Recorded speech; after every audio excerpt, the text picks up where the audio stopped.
ফুচকা খাওয়ার সময় থুতুর শব্দে তিথির নাক মুখ কুঁচকে নেয়। বুড়ো কুঁচকে সামনে দাঁত কেলে হাস্যময় ছেলেটার দিকে তাকায়। ছেলেটা হেসে বলল, থু থু, ফুচকার সাথে মিশিয়ে খেতে মজা না? তিতির চোখে পানি জমে যায়। রাগে শরীর কেঁপে ওঠে, চিৎকার করে ডাকে, বড় মা, বড় মা, ও বড় মা। বড় মা কি? হ্যাঁ, খেয়ে বল কেমন। আপনি খেয়ে দেখেন মজা কিনা। নো নো, আমি এসব খাই না। তুই চিকনি, তুই খা, অনেক ভিটামিন আছে, দেখবি কালকের মাঝে মোটা হয়ে যাবি। তিতির শব্দ করে কেঁদে ওঠে। সালমা বেগম ছুটে আসে। মেয়েটা মাত্রই তো প্লেট ভরে ফুচকা নিয়ে গেল, এখন আবার কি হলো? সোফার কাছে নিজের ছেলেকে দেখে উনি বুঝলেন কেন চিৎকার করছে। তিতির তখনও রাগে ফুসফুস করছে। বড় মাকে দেখে বলল, তোমার ছেলে আমার ফুচকায় থুতু দিয়েছে, কেমন খারাপ ভাবো একবার। সালমা হতভম্ব চোখে ওনার ছেলের দিকে তাকায়। এত বড় ছেলের এমন পাগলামি মানা যায় না। আর খাবারের সময় কেউ এমন করে নাকি? বিশ্রী অবস্থা। উনি রাগী গলায় বলল, আরফান, তিতিরের কথা সত্যি? আরফান তার মায়ের দিকে তাকিয়ে মুখের হাসি প্রসারিত করে। তিতির মুখে হাত চেপে বাথরুমের দিকে দৌড়ে যায়। সালমা বেগম সেদিকে তাকিয়ে বিরক্ত কণ্ঠে বলল, এত বড় ছেলে এই বাচ্চা মেয়ের সাথে এমন করতে লজ্জা লাগে না? তোমরা যেমন ওকে বাচ্চা মনে করো, ও কিন্তু তা না, আস্ত একটা পাকনা বড়ি। যাই হোক, তুই এমন কাজ করলি কেন? দুষ্টুমি করেছি মা। নিজের দিকে তাকিয়ে দেখ তো, দুষ্টুমির বয়স আছে? আমি বড় হইনি মা। হ্যাঁ, বড় হোসনি, কিন্তু কিছুদিন পরে ডাক্তার হবি। সে তো তোমার জন্য হচ্ছি, তুমি এত অসুস্থ হও, তাই ভাবলাম ডাক্তার হয়ে আমিই যত্ন করব। ভালো সিদ্ধান্ত, কিন্তু তিতিরের সাথে আর এমন করবি না। কত বড় হয়ে গেছিস তুই, সারাটা ক্ষণ সময় পেলেই মেয়েটাকে জ্বালাতন করিস। আচ্ছা। সালমা বেগম আবার নিজের কাজেই ফিরে যায়। তানিয়া আক্তার রান্নাঘরে কাজ করছে। মেয়ের কান্নায় ওনার কাজ একটুও থামেনি, বরং মনোযোগ দিয়ে কাজ করে যাচ্ছে। চিল্লানো তিতিরের কাজ, হাড়ি চিল্লানোতে আশকারা দেয়া তার বড় যা সালমা বেগমের কাজ। উনি ব্যস্ত ভঙ্গিমায় ফিরে আসলে তানিয়া আক্তার বলল, কি নিয়ে ঝামেলা বাঁধলো ভাবি? ও কিছু করেনি, আফরানই দুষ্টুমি করেছিল। আর ছেলেটা না আঙ্কেল, জ্ঞান নেই। আরফান খুব ভালো ছেলে, আমার মেয়ে দুষ্টু। তিথি রান্নাঘরে আসতে নিয়েও মায়ের কথা শুনে আর রান্নাঘরে আসলো না। নুপুরের ঝনাত ঝনাত শব্দ ফেলেই নিজের রুমে চলে গেল। আরফান সোফায় বসেছিল। তিতিরে হেলে দুলে যাওয়া দেখে বলল, এতটুকুন মেয়ের আবার কত ঢং। মানুষের মন যেমন হঠাৎ খারাপ হয়ে যায়, গুমড়ে ওঠে বুকের ভেতরটা। চিৎকার করতে ইচ্ছা করে, তেমনি বুঝি আকাশের এমন লাগে। তাই তো তিতিরের সাথে পাল্লা দিয়ে আকাশ শো শো করে কেঁদে ওঠে। মনের গোমট ভাব দূরে ঠেলে পানির মাঝে নিজেকে উজাড় করে দিতে চায়। তিতির জানালার বিরাট পাল্লা খুলে দেয়। জানালার সাথে লাগোয়া প্রাচীর আমলের লোহার বড় দোলনায় বসে হাঁটুতে মুখ গুজে উদাস চোখে বাইরে তাকিয়ে আছে। আরফান সবসময় তার সাথে এমন করে। দুষ্টুমি একটু আধটু হলে না হয় মানা যায়, কিন্তু উনি একটু বেশি বাড়াবাড়ি করেন। ঢাকা থেকে প্রতি সপ্তাহে বাড়ি আসবে আর তিতিরের সাথে সব আজব কাণ্ড কারখানা করবে। আরফানের জ্বালায় তিতির অতিষ্ঠ। তার মাঝে মাঝে মনে হয় শুধুমাত্র তাকে জ্বালানোর জন্যে আরফান ঢাকা থেকেই ছুটে আসে। সে মনে মনে আল্লাহর কাছে ফরিয়াদ করে বলল, কেমন খারাপ ভাবো একবার। আফরান আর কখনো ঢাকা থেকে না আসুক, ও ঢাকায় থাকুক। আরফান আসলেই তিতিরের সব শান্তি হাওয়ায় মিঠাইয়ের মতো মিশে যায়। এই তো কিছুদিন আগে তার ক্রাশ মেহমুদ তাকে প্রেমের প্রস্তাব দিল, তাও কত মিষ্টি করে। কিন্তু কি হলো? কিছু হওয়ার আগে আরফানের চামচে মানে তিতিরের ছোট ভাই তুহিন সব তার হুজুরকে বলে দিয়েছে। আরফান তাকে আর এক পাও আগাতে দেয়নি, বকা বন্ধ করে সেখানেই থেমে গিয়েছে। শুধু বকা দিয়ে অনেক ক্ষান্ত হয়নি, সাথে বোনাস হিসেবে সাদা ফকফকে গালে একটা থাপ্পড় দিয়ে গালটা লাল বানিয়ে ফেলেছে। এত কিছুর পরে তিতির আর আগানোর সাহস পায়নি, সেখানে পা থামিয়ে দিয়েছে। যদি পা না থামাতো তাহলে এতদিনে নিশ্চয়ই তার প্রেম হয়ে যেত। একটাই প্রেমের প্রস্তাব পেয়েছিল, তাও এই অহংকারী লম্বুর জন্য হলো না। তিতির কষ্টে ভরা মুখে মেঘের আনাগোনা দেখে, ইস, এই মেঘের মতো যদি আরফানকে সরিয়ে ফেলা যেত কতই না ভালো হতো। শাহাবুদ্দিন খান এই গ্রামের সর্দার, তার পরদাদারা নাকি এককালে এই এলাকার নামি দামি লোক ছিল। বংশ পরম্পরায় আগের সেই জৌলুস না থাকলেও প্রাচীন বাড়িটা যেন কিছুটা আঁকড়ে ধরে রেখেছে। বাড়িটার মতো শাহাবুদ্দিন খাঁ তার আব্বার বড় ছেলে হিসেবে বাড়ির মান বজায় রাখার প্রাণপণ চেষ্টা করেন। ওনার ছোট ভাই মহিবুল্লাহ খান আর একমাত্র বোন সুফিয়া খানম। ওনাদের বাড়ির নিয়ম অনুসারে সবাই এখন যৌথ পরিবারে আছে। তাছাড়া যৌথ পরিবারে থাকার আরেকটা কারণ হলো ওনার আম্মা জয়তুন খানমের ইচ্ছে। ওনার বয়স হলেও যেন গলার জোর কমেনি। 90 বছরের শক্ত সামর্থ্য শরীর নিয়ে বেশ হুঙ্কারের সহিত কথা বলতে পারে। তাদের আব্বা মারা যাওয়ার পরে জয়তুন বেগমকে সবাই বেশ মান্য করে চলে। শাহাবুদ্দিন খানের এক ছেলে 2 মেয়ে। ছেলের নাম আরফান খান, পড়ালেখায় বেশ তুখোড় ছাত্র, আর কিছুদিন পরে ডাক্তার হয়ে বেরোবে। মেয়েটা এবার কলেজে উঠেছে, খুবই শান্ত আর ভাইয়ের মতো পড়ায় বেশ মনোযোগ। ছোট মেয়েটা সবে 5 বছর। মহিবুলার 1 মেয়ে 2 ছেলে। বড় ছেলের নাম মাহমুদ খান, সে ঢাকায় ইঞ্জিনিয়ারিং নিয়ে পড়ছে। মেয়ের নাম তিতির মেহবিন, সে কলেজে পড়ে। সবচেয়ে ছোট ছেলের নাম তুহিন খান। বড় বোন সুফিয়া খানমের স্বামী প্রবাসী, উনিও এ বাড়িতে থাকে। 1 ছেলে আর 1 মেয়েকে নিয়ে বাবার প্রাসাদের মতো বাড়িতে দিনকাল বেশ আরামে চলে যাচ্ছে। ছেলের নাম আরশ আর মেয়ের নাম নিনিয়া। ছেলে সিঙ্গাপুর থাকে, মেয়ে স্কুলে পড়ে। তিতির দোলনায় শুয়ে আছে, তখন তার ফুফুর মেয়ে নিনিয়া এসে বলল, আপু চলো, কোথায়? ফুচকার আয়োজন করা হয়েছে, নিচে বসার ঘরে সবাই অপেক্ষা করছে। ফুচকার আয়োজন কে করলো? আরফান ভাই। আমি খাবো না। ভাইয়া তোমাকে নিয়ে যেতে বলেছে। যাব না। এত সুন্দর একটা ছেলে তোমাকে যেতে বলেছে, তুমি গায়ে মাখছো না? না। আরে চলো। তুই জানিনি, আমাকে জ্বালাস না। কেউ জিজ্ঞেস করলে বলবি আমার শরীর ভালো না। নিনিয়া চলে গেলে তিতির আগের মতো সোজা হয়ে শুয়ে চোখ বন্ধ করে রাখে। তার জন্য যে ফুচকার আয়োজন তা আর কেউ না বুঝলেও তিতির বেশ বুঝতে পারছে। তখন এমন করার কি দরকার ছিল? আর এখনই বা এমন গোষ্ঠী শুদ্ধ মানুষকে খাওয়ানোর কি আছে? আরফান আসলেই আজব মানুষ, ওনাকে তিতির একটুও বুঝতে পারে না। বৃষ্টির মাঝে ঝালঝাল ফুচকা সবাই বেশ উপভোগ করে খেলো। হাবিবা বেগম তিতিরের রুমে ফুচকা রেখে গিয়েছে। তিতির জানালা দিয়ে বাইরে তাকিয়ে আছে। ফুচকা খেতে ইচ্ছা করছে, কিন্তু আরফানের ওপর রাগ হচ্ছে বিধায় খাচ্ছে না। উনি পরে যদি আবার খোঁচা দিয়ে কথা বলে। আরফান কালো গেঞ্জি পরে ঘাসের উপর দাঁড়িয়ে আছে, খালি পায়ে ঘাস লেগে পায়ে সুড়সুড়ি লাগছে। পুরুষ মানুষ হয়েও তার প্রচণ্ড সুড়সুড়ি। অঝোর ধারার বৃষ্টি তাকে ভিজিয়ে দিচ্ছে। তার চোখে দৃষ্টি দোতলায় কোনার রুমের দিকে স্থির। মেয়েটার এত অভিমান, তার উপর এত অভিমান করা মানায়? সে কি একটু বোঝে না, নাকি আরফান বোঝাতে অক্ষম?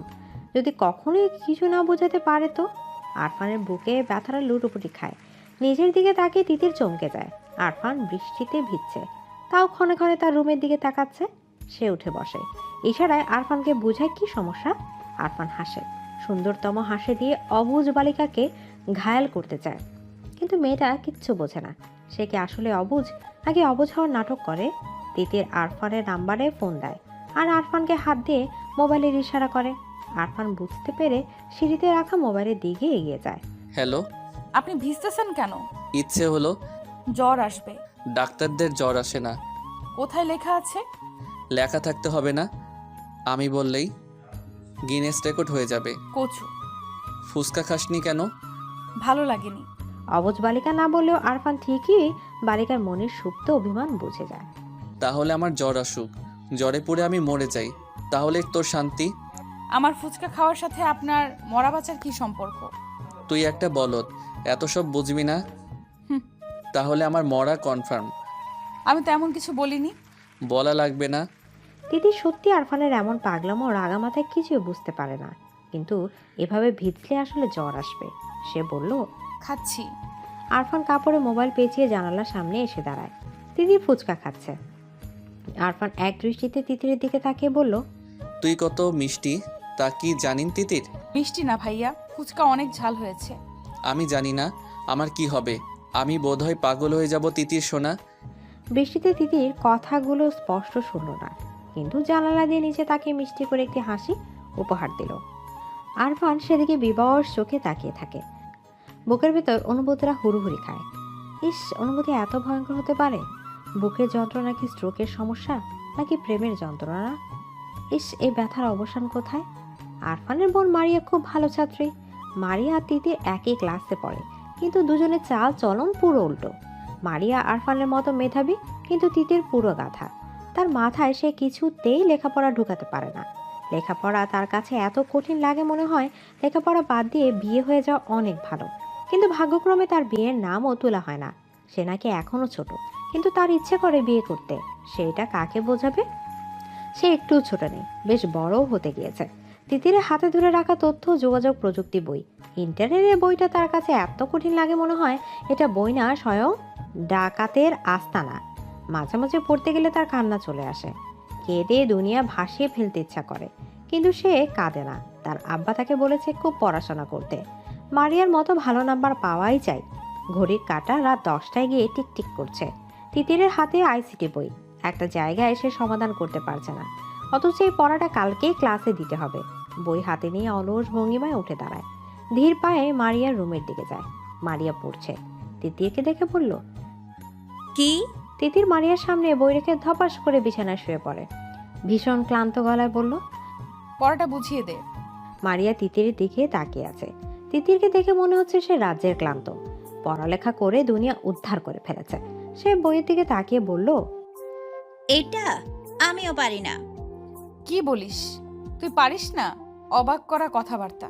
মারিয়া পারে, কিন্তু তিতিরকে বোঝানোর ঝামেলা আপাতত মাথায় নিতে পারছে না।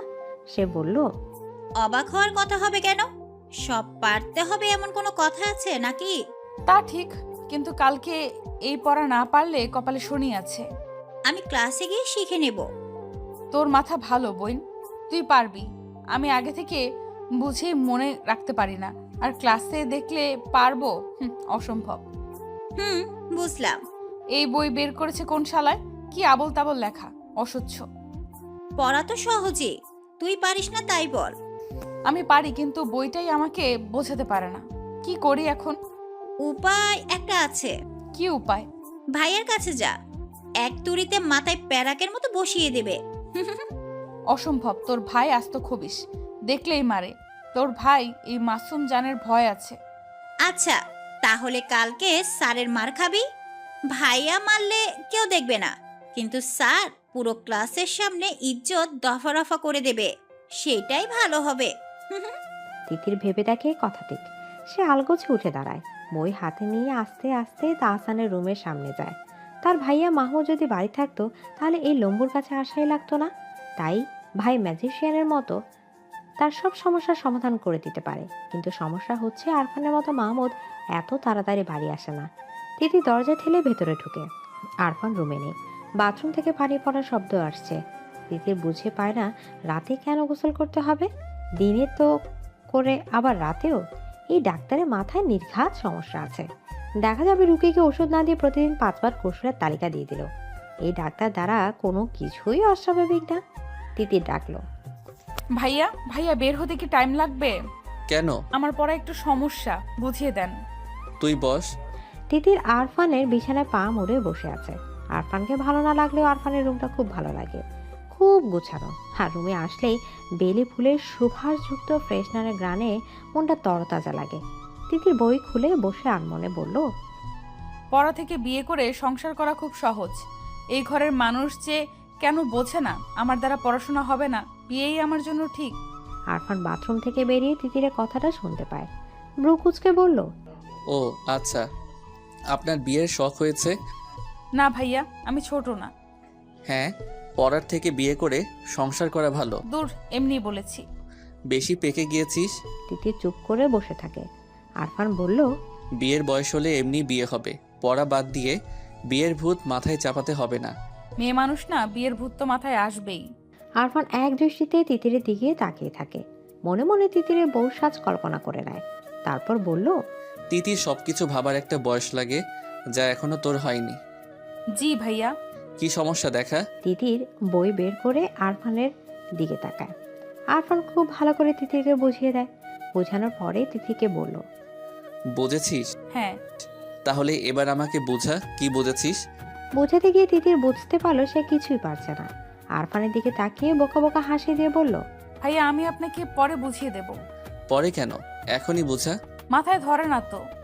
এই এত বড় গোলগাল মাথায় গোবর ছাড়া আর কি আছে শুনি? গোবরে মাথা। গোবরেও পদ্ম ফুল ফোটে। হ্যাঁ, কিন্তু তোর কিছুই হবে না। আমিও ভালো রেজাল্ট করে সবাইকে চমকে দেব। আরফান এক দৃষ্টিতে তিতিরের দিকে তাকিয়ে থাকে। মনে মনে বলে, তিতির সোনা, তুমি নিজেই তো আস্ত একটা পদ্ম ফুল। এই যে আমি ক্ষণে ক্ষণে নিজের হুঁশ হারাই কি জন্য? তোমার জন্যই তো। আচ্ছা, রুমে যা, আর সমস্যা হলে আমাকে বলবি। তিতির মিষ্টি করে হেসে আরফানের দিকে তাকায়, তারপর মিষ্টি করে উঠে দাঁড়ায় দুরন্ত বালিকার মতো উপরে রিনিঝিনি শব্দ তুলে বেরিয়ে যায়। আরফান বিবশ হয়ে তাকিয়ে আছে, বুকে অনুভূতরা লুটুপুটু খাচ্ছে। আগে নিজেকে খুব সামলাতে পারতো, কিন্তু ইদানিং তিতির যেন তরতরিয়ে বড় হচ্ছে, আর তার অনুভূতিরা তিতিরকে দেখলেই পাগলের মতো ছুটে যেতে যাচ্ছে। সারা গা কাটা দিয়ে ওঠে। ইস, মেয়েটা তাকে নিজের অগোচরে এত যন্ত্রণা দিচ্ছে, অথচ সে জানেই না তার মিষ্টি হাসি। দুষ্ট কথা। মায়াবী চোখে তাকানো আরফানকে শেষ করে দিচ্ছে, সারা শরীর অবশ হয়ে দিচ্ছে। আরফান বিছানায় শুয়ে পড়ে, চোখ বন্ধ করে নিজেকে বুঝায় তিতিটা এখনো বাচ্চা, আরো পরে, কিন্তু মন উল্টো তাকে বুঝতে পারে। আর পরে টরে হবে না, এখনই তাকে চায়, তার মিষ্টি সান্নিধ্য চায়। সে খুব আপন করে ওকে চায়, কাছে না পেলে সে যে মরে যাচ্ছে আরফানের হাসে। তার এক গোপন অভিলাষ কেউই জানে না, কেউ বুঝেনি। জানলে কি হবে তা আরফান ভাবতে পারে না, দম বন্ধ লাগে। কিন্তু আর যাই হোক, পাখিটাকে তার করেই চাই। কত বছরে ভালোবাসা মিশিয়ে রেখেছে, তা কি বৃথা যাবে? আজকাল তিতিরকে সারা বাড়িতে টই টই করে ঘুরে বেড়াতে দেখে। আরফানের মনে প্রলয় হয়। এই প্রলয় ছিটে ফোটাও যদি কেউ জানতো, তাহলে নির্ঘাত তাকে বাড়ি ছাড়া করে দিত। শাহাবুদ্দিন খান প্রচুর মা ভক্ত, মায়ের কথা ছাড়া এক পাও নড়ে না। বাড়ি থেকে বের হতে গেলেও মায়ের কাছে অনুমতি নিয়ে বের হয়। মা মানেই ওনার দুনিয়া। সবকিছু পরে, কিন্তু মায়ের ভালোবাসার সম্মান আগে। জয়তুন বেগম দাম্ভিকভাবে চলাফেরা করেন। ওনার বাপ দাদারা আগের কালের ধনবান ব্যক্তি ছিল। তমিজউদ্দিন খানের সাথে যখন জয়তুন বেগমের বিয়ে হয়, তখন থেকে উনি দাম্ভিক আচরণ করেন। আগের কালে লেখাপড়া জানা মানুষ সবাই বেশ শ্রদ্ধা করে চলে। ওনার কথার বাহিরে আর কোনো কথাই হয় না, উনি যা বলবে তাই সঠিক। শাহাবুদ্দিন আর জয়তুন বেগম বসার ঘরে বসে কথা বলছিল, তখন আরফান তার রুম থেকে বেরিয়ে আসে। দাদির পাশে বসে চামড়া কুচ কানো গালে পরম স্নেহে আদর দিয়ে বলল, আমার সুন্দরী কেমন আছে? আমার ভালো থাকার খবর পরে নিস। আগে বল, প্রতি সপ্তাহে কেন বাড়ি আসা লাগবে? বন্ধের দিন পড়া যায় না? এমন ফাঁকিবাজি করলে ডাক্তার হবি কি করে? আরফান মুচকি হাসে, মনে মনে বলল, বাড়ি তো আর এমনি এমনি আসি না দাদি। বাড়ি যে আমার সুখ ভ্রমর আছে, যাকে একটু দেখলেই সারা সপ্তাহ মন দিয়ে পড়তে পারি। না দেখলে মনে বড় অসুখ হয়, একটু পড়ায় মন দিতে পারি না। মুখে বলল, তোমাকে না দেখে থাকতে পারি না। মাহমুদ, ও তো ঢাকায় থাকে, সে তো এত আসে না। তোরই যত বাহানা। মাহমুদ তোমাকে ভালোবাসে না তাই আসে না, আমি খুব ভালোবাসি তাই আসি। বুঝেছ সুন্দরী? দোয়া করি তোর বউ আমার মতো সুন্দর হোক। আরফান হাসে, সুন্দর করে হেসে তার দাদির দিকে তাকিয়ে রয়। তিতির দাদির মতো হুবহু দেখতে, শুধু মাত্র মেজাজ ছাড়া। সে জয়তুন বেগমের গালে হাত দিয়ে বলল, তুমি তো আমার বউ, আর লাগবে না। যদি খুব লাগে তো তোমার মতো দেখতে কাউকে এনে দিও। জয়তুন বেগম তার কথা মতো ঘাটালেন না, উনিও হেসে বলল, আচ্ছা। এদিকে আরফানের আব্বা শাহাবুদ্দিন খান বৈঠক ঘরে বসে আছেন। সারা জীবন উনি গ্রামের সবার সাহায্য করে গিয়েছেন, কখনো কারো খারাপ করেননি। মানুষজন ওনাকে দেখলে ভক্তি ভরে তাকায়, সম্মানের সহিত কথা বলে। এটাই ওনাকে অনেক শান্তি দেয়। ওনার মনে হয় মানুষের সাহায্য করার মাঝে যে সুখ নিহিত আছে, তা অন্য কোনো কাজে নেই। তাই তো ব্যবসা বাণিজ্য সামলানোর পাশাপাশি সমানভাবে গ্রামের সবার ভালো মন্দ দেখেন। সাহায্য করা ওনাদের রক্তে মিশে আছে। আরফান ব্যাগ নিয়ে বেরিয়ে আসে। প্রত্যেক সপ্তাহে বাড়ি গিয়ে তার পড়ার আসলে সমস্যা হয়। রাজ্যকে পড়া শেষ করা লাগে, কিন্তু সেই বা কি করবে? মনকে তো বোঝাতে পারে না। মনটা আজকাল এত বেপরা হয়ে গেছে যে আটকানো মুশকিল হয়ে যাচ্ছে। আরফান বাড়ি থেকে বেরোচ্ছে, কিন্তু কোথাও তিতিরে দেখা নেই। মেয়েটাকে না দেখে চলে যাবে? আরফান বুক পিঞ্জিরায় কেমন তোর ব্যথা ব্যথা অনুভূতি হয়। সবার থেকে বিদায় নেওয়ার পরও সে বারবার পেছনে ফিরে তাকাচ্ছে। সেই তাকানোতে ছিল মরিয়া হয়ে কাউকে খুঁজে নেয়া। শাহাবুদ্দিন খান বৈঠক ঘর থেকে ছেলেকে লক্ষ্য করেন। বারবার পেছনে ফিরে তাকানোটা ওনার চোখে লাগে। ছেলে এমন করে বারবার তাকাচ্ছে কেন? উনি গলা জোর লাগিয়ে আরফানকে ডাকলেন। বাবার ডাক শুনে আরফান সেদিকে এগিয়ে যায়। শাহাবুদ্দিন খান ছেলের দিকে তাকিয়ে থাকে। ছেলেটা যেন হঠাৎ করে বড় হয়ে গেল। এই তো বছর কয়েক আগেও কাঁধ নিয়ে হেঁটেছেন, অথচ এখন বসে দু কথা বলা হয় না। ছেলে মেয়ে বড় হবার সাথে সাথে কি বাবা মায়ের সাথে দূরত্ব বেড়ে যায়? শাহাবুদ্দিন অবশ্য ছেলের সাথে মিশার সর্বাত্মক চেষ্টা করেন। আরফান কাছে আসলে উনি বলল, তোমার লেখাপড়া কেমন চলছে আব্বু? ভালো। প্রতি সপ্তাহে বাড়িতে আসার কারণ কি? বাবার থেকে পাওয়া এমন প্রশ্নে আরফান থমকে যায়, জুৎসে উত্তর দিতে ভুলে যায়। মিথ্যা সাজিয়ে বলল, বাড়িতে আসলে ভালো লাগে, মন ফ্রেশ থাকে। বাড়িতে আসার চেয়ে লেখাপড়ায় মনোযোগ দেওয়া বেশি জরুরি না? জি। আমি চাই তুমি ভালো ডাক্তার হও আর আমাদের গ্রামের হসপিটালে বসো। জি বাবা। আচ্ছা যাও, বাড়িতে কম আসলেই ভালো হবে। আরফান হেঁটে বাগান পেরিয়ে যায়। গেটের কাছে গিয়ে চোখ পাকিয়ে নিনিয়ার দিকে তাকায়। সে আসলে এই মেয়েকে বুঝতে পারে না। আজব এক মেয়ে, এত ছোট অথচ আরফানের ধারণা এই মেয়ের হাড়ে হাড়ে শয়তানি। এই যে এখন পথে দাঁড়িয়ে হাসি মুখে তার জন্য দাঁড়িয়ে আছে, এসব কেন করে? আরফান বেশ বুঝে, নিজে যেমন আরেকজনের জন্য চাতক পাখির মতো অপেক্ষা করে থাকে, তাকে দেখার জন্য ব্যাকুল হয় নিনিয়ার মাঝে। সে এসব দেখতে পায়। আরফান বিরক্ত, দাদির আদরে নাতনি বলে কিছু বলতেও পারে না। সে হেঁটেই চলে যায়। নিনিও তার পায়ের সাথে পা মিলিয়ে হাঁটে। আরফান না বোঝার ভান করে বলল, কই যাবি? কোথাও না। বাড়ি যা। নিনিয়া হেসে চলে যায়। মনে মনে ভাবে ভবিষ্যতে আরফানই তার হাজবেন্ড হবে। এখন পাত্তা না দিয়ে লাভ নাই। সুফিয়া খানম সারা জীবন আরাম আয়েশ করে এই দিন পার করে দিয়েছে। বিয়ের পরে কখনো স্বামীর বাড়িতে গিয়ে থাকেননি। বাবার বাড়িতে রাজ রানীর মতো জীবন কাটিয়েছে। তার মায়ের ওপর কথা বলার সাধ্যই কারণে উনি যেমন বলবে তেমন হবে। দুই ভাইয়ের বউ কখনো শাশুড়ির উপরে কথা বলে না। বড় বোন হিসেবে দুই ভাই আর ভাইয়ের বউরা বেশ মান্য করে চলে। আজকাল ওনারা মনে হয় এক সুপ্ত বাসনা জন্মেছে। মেয়েকে দূরে বিয়ে দেওয়ার চেয়ে আপন মানুষের কাছে বিয়ে দিয়ে এই বাড়িতে রাখতে পারলে মন্দ হয় না। সুফিয়া খানম নিজের মতো পরিকল্পনা করে রেখেছেন, সময় মতো তা বাস্তবায়ন করতে পিছুপা হবেন না। তিতির প্রাইভেট পড়ে বাড়ি ফিরছিল, আর মনে গুনগুন করে গান গাইছে। হঠাৎ রাকিব নামের ছেলেটা তার পথ আটকে দাঁড়ায়। তিতির থমথমে মুখে বলল, পথ আটকেছিস কেন? তোকে কিছু বলার আছে। তিতির আন্দাজ করে নেয় রাকিব নামের ছেলেটা কি বলতে চায়। ক্লাসমেট হিসেবে এতদিন তিতির এইটুকু বুঝতে পেরেছে যে রাকিব আসলে তাকে পছন্দ করে, কিন্তু সাহস করে আগাতে পারছে না। তিতির কিছু কটু কথা বলার জন্য মুখ খুলবে, ঠিক তখনই দেখে আরফান সিএনজিতে করে যাচ্ছে। রাস্তার তিতিরকে কোনো ছেলের সাথে কথা বলতে দেখে তার ভ্রু কুঁচকে যায়। আরফানকে দেখে তিতির তার মুখের কথা টুপ করে গিলে নেয়। কটু কথা বলার পরিবর্তে মুখে ফুটে ওঠে মিষ্টি হাসি। চোখের তারায় খেলে যায় এক আকাশ পরিমাণ উৎসাহ। আরফানের হাত মুষ্টিবদ্ধ হয়। চলন্ত গাড়ি থেকেই তিতিরের দিকে স্থির দৃষ্টিতে তাকিয়ে থাকে। তিতিরের পাশে দিয়ে শো শো গতিতে গাড়িটা চলে যাওয়ার পরে তিতির রাকিবকে বলল, শোন, তুই যা ভাবিস তা ভুলে যা। আমার ভাইয়া শুনলে তো হাত পা ভেঙে দিবে। হাত পা ভাঙবে কেন? আমরা কি ফেলানো নাকি? তাদের সাথে আত্মীয়তা করার রহম আমাদেরও আছে। তা হয়তো আছে, কিন্তু আফরান ভাইকে চিনিস? ওনার মা সামলানোর ক্ষমতা নেই। তুই ওনার ভয়ে প্রেম করবি না। তিতির অন্যমনস্ক হয়ে ভাবে, তাই তো উনি কে যে ওনাকে ভয় করে চলতে হবে। তার যেভাবে ইচ্ছা সেভাবে চলবে। কিন্তু পরক্ষণে মনে পড়ে আরফান ভাই জানতে পারলে তাকে ভয়ানক সব শাস্তি দেবে। কিছুক্ষণ আগে যেটুকু দেখেছে তাতে তো অবস্থা বেগতিক হবে। তিতির আর কিছু না বলে হন হন করে বাড়ির উদ্দেশ্যে চলে যায়। বাড়িতে যাওয়ার পরে তিতির ঘুমিয়ে যায়। আরফান বাড়িতে নেই, মানে বিন্দাস জীবন। এই সন্ধ্যায় কুম্ভকর্ণের মতো ঘুমায়। আরামে ঘুমানোর এক ফাঁকে তার মনে হলো কেউ তার রুমে ঢুকেছে, বিছানার পাশে দাঁড়িয়ে আছে। তিতির চোখ খুলে তাকায়। বিছানার পাশে আরফানকে দাঁড়িয়ে থাকতে দেখে সে লাফিয়ে ওঠে। ঝটপট বলল, আপনি জাননি? না। তিতির ভেবেছে আরফান আজকে যা দেখেছে আবার ঢাকা থেকে বাড়ি ফিরতে আসতে সব ভুলে যাবে, কিন্তু এই বান্দা যে আজকেই ফিরে এসেছে। কিন্তু কেন? তিতির ভ্রু কুঁচকে বলল, কেন? এই কাপড়গুলো ধুয়ে দে। আমাকে দিয়ে কাপড় ধোয়ানোর জন্য আপনি ফিরে এসেছেন? ধুয়ে দিবি কিনা বল। না, জীবনেও না। আমি কি আপনার চাকর নাকি?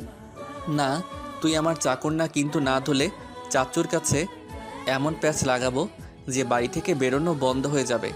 রাস্তায় ছেলেদের সাথে কথা বলা না। তিতির থমথমে মুখে ওনার দিকে তাকিয়ে আছে। আরফান যেমন হুমকি দেবে তা জানা ছিল না। এতগুলো কাপড়ের দিকে তাকিয়ে তিতির বলল, কাপড় ধুয়ে দিলে? কিছু বলবো না। তিতির থমথমে মুখে কাপড় হাতে তুলে নেয়। জীবনে অশান্তি আনার জন্য এই একজনই যথেষ্ট। আরফানের দিকে রক্তচক্ষু নিক্ষেপ করে চলে যায়। আরফান তিতির বিছানায় শুয়ে পড়ে। ছাদের দিকে দৃষ্টি নিবন্ধ করে বলে, আমাকে ছাড়া অন্য কারোর সাথে কথা বলতে দেখলেও আমার সহ্য হয় না। আর তুমি কি না হেসে হেসে কথা বলার সাহস করো? তুমি নিজেও জানো না আমি কত উন্মাদ হতে পারি। এত বছর ধরে সযত্নে লালন করা ভালোবাসা জমিয়ে রেখেছি কার জন্য? আমি যেমন পাগল হয়েছি তোমাকেও এমন পাগল বানাবো। আরফান দীর্ঘশ্বাস ছাড়ে। আজকাল ঢাকায় চলে গেলে এত চিন্তা হয়, অথচ তার এই চিন্তার কারণ মেয়েটা বুঝেই না। ইস, তার তিতিটা এত বোকা, একটুও বোঝে না। জানালার গ্রিলে মাথা ঠেকিয়ে দূরের গাছপালা দিকে বেখেয়ালি দৃষ্টি মেলে মরিয়া তাকিয়ে আছে। সে গাছপালা দেখছে নাকি কি দেখছে তাও ও দৃষ্টি থেকে বোধগম্য হচ্ছে না, কেননা তার চোখের ভাষা যে বড়ই শূন্য। মুখে আকাশ পরিমাণ ব্যথার ছাপ স্পষ্ট। না পাওয়ার হাহাকারে হৃদয় দগ্ধ। দুটো হলুদ পাখি একটা ডালে বসে আছে। একটা পাখি আর একটা পাখির কাছে ঠোঁট নিয়ে কিচির মিচির করাতে পাখিটা উড়ে যায়, সাথের পাখিরও পিছু পিছু যায়। এই দৃশ্যটা দেখে মরিয়া দীর্ঘশ্বাস ফেলে। পাখিটা তো তার ডানার সাহায্যে উঠতে যেতে পারলো, কিন্তু সে উঠবে কিভাবে? তার যে যোগাযোগের সব রাস্তাই বন্ধ।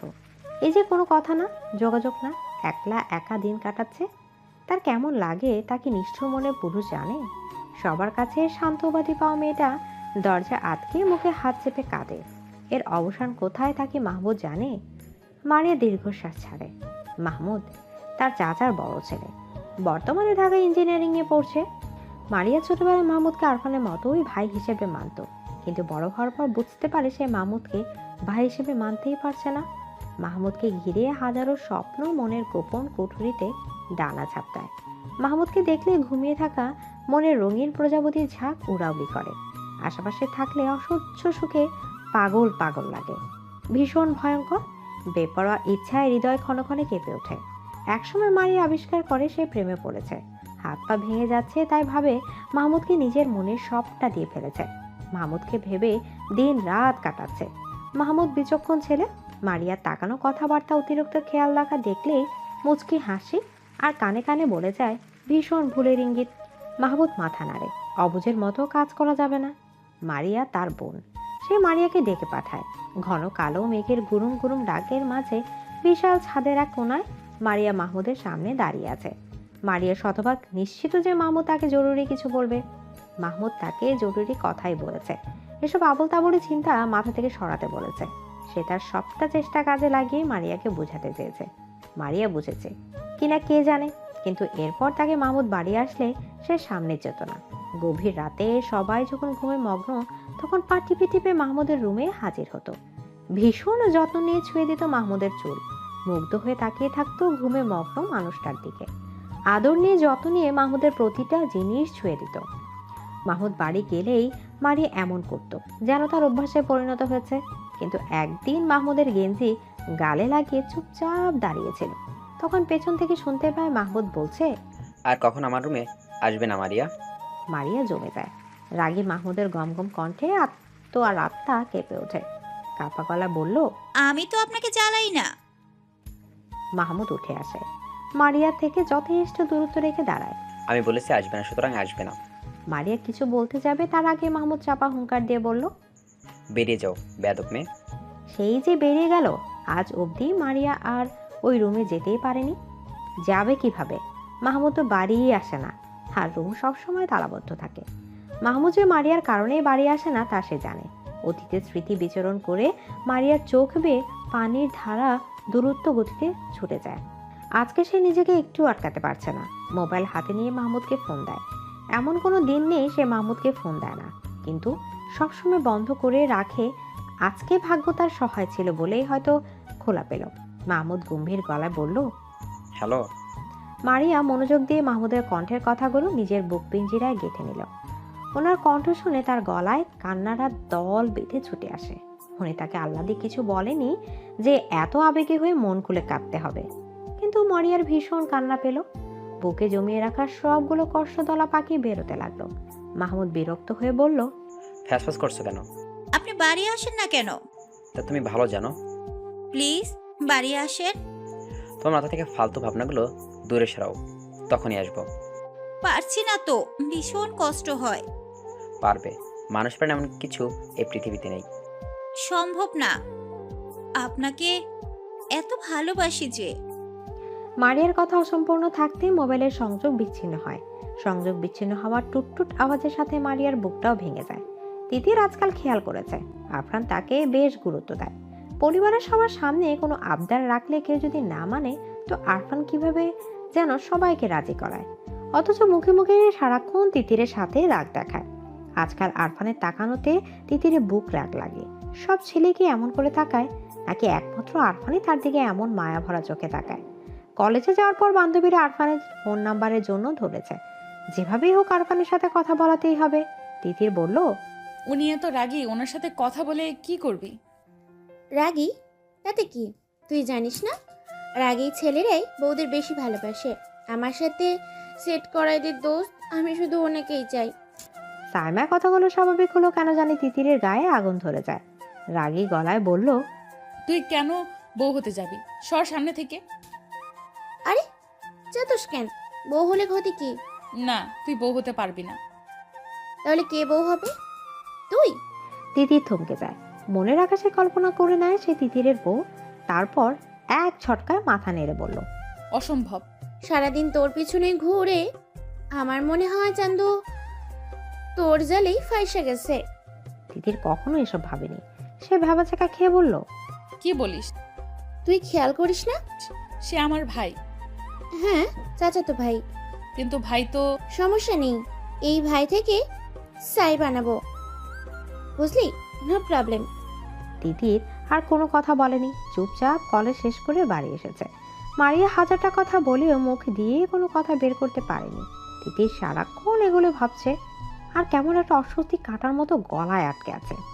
আজকে প্রায় 20 দিন হতে চলল আরফান বাড়ি আসেনি। আজকে এসেছে। তিতির ভাবনার ডানা রং লাগাতেই বুঝি আজকে মহারাজার বাড়িতে আসা। অতি সাহস নিয়ে তিতির আরফানের রুমের সামনে যায়, কিন্তু আরফান রুমে নেই। রুমে না পেয়ে বাহিরে বাগানে যায়। সেখানে আরফান সবার সাথে বসে আছে। তিতিরকে দেখে আরফান নড়ে চড়ে বসে। তিতির অন্যদিনের মতো মোটেও হইচই করছে না, বরং শান্ত হয়ে বসে আছে। বারবার আরফানের দিকে তাকাচ্ছে। আরফানের চোখে দৃষ্টির মাঝে যেন হাজারো কাব্য ফুটে আছে, কিন্তু এসব তিতিরের বোধগম্য হচ্ছে না। সে সবার সাথে কথা বললেও চোখ কেবলমাত্র তিতিরের উপরেই নিবিদ্ধ। তিতির সবার দিকে তাকানোর পাশাপাশি আরফানের দিকেও তাকাচ্ছে। তারপর তিতিরের দম আটকে আসে। বুকের ভেতর ফুসফুস তার শ্বাসকার্য থামিয়ে দিতে চায়। অজানা আতঙ্কে ধরফর করে ওঠে বুকের পাখি।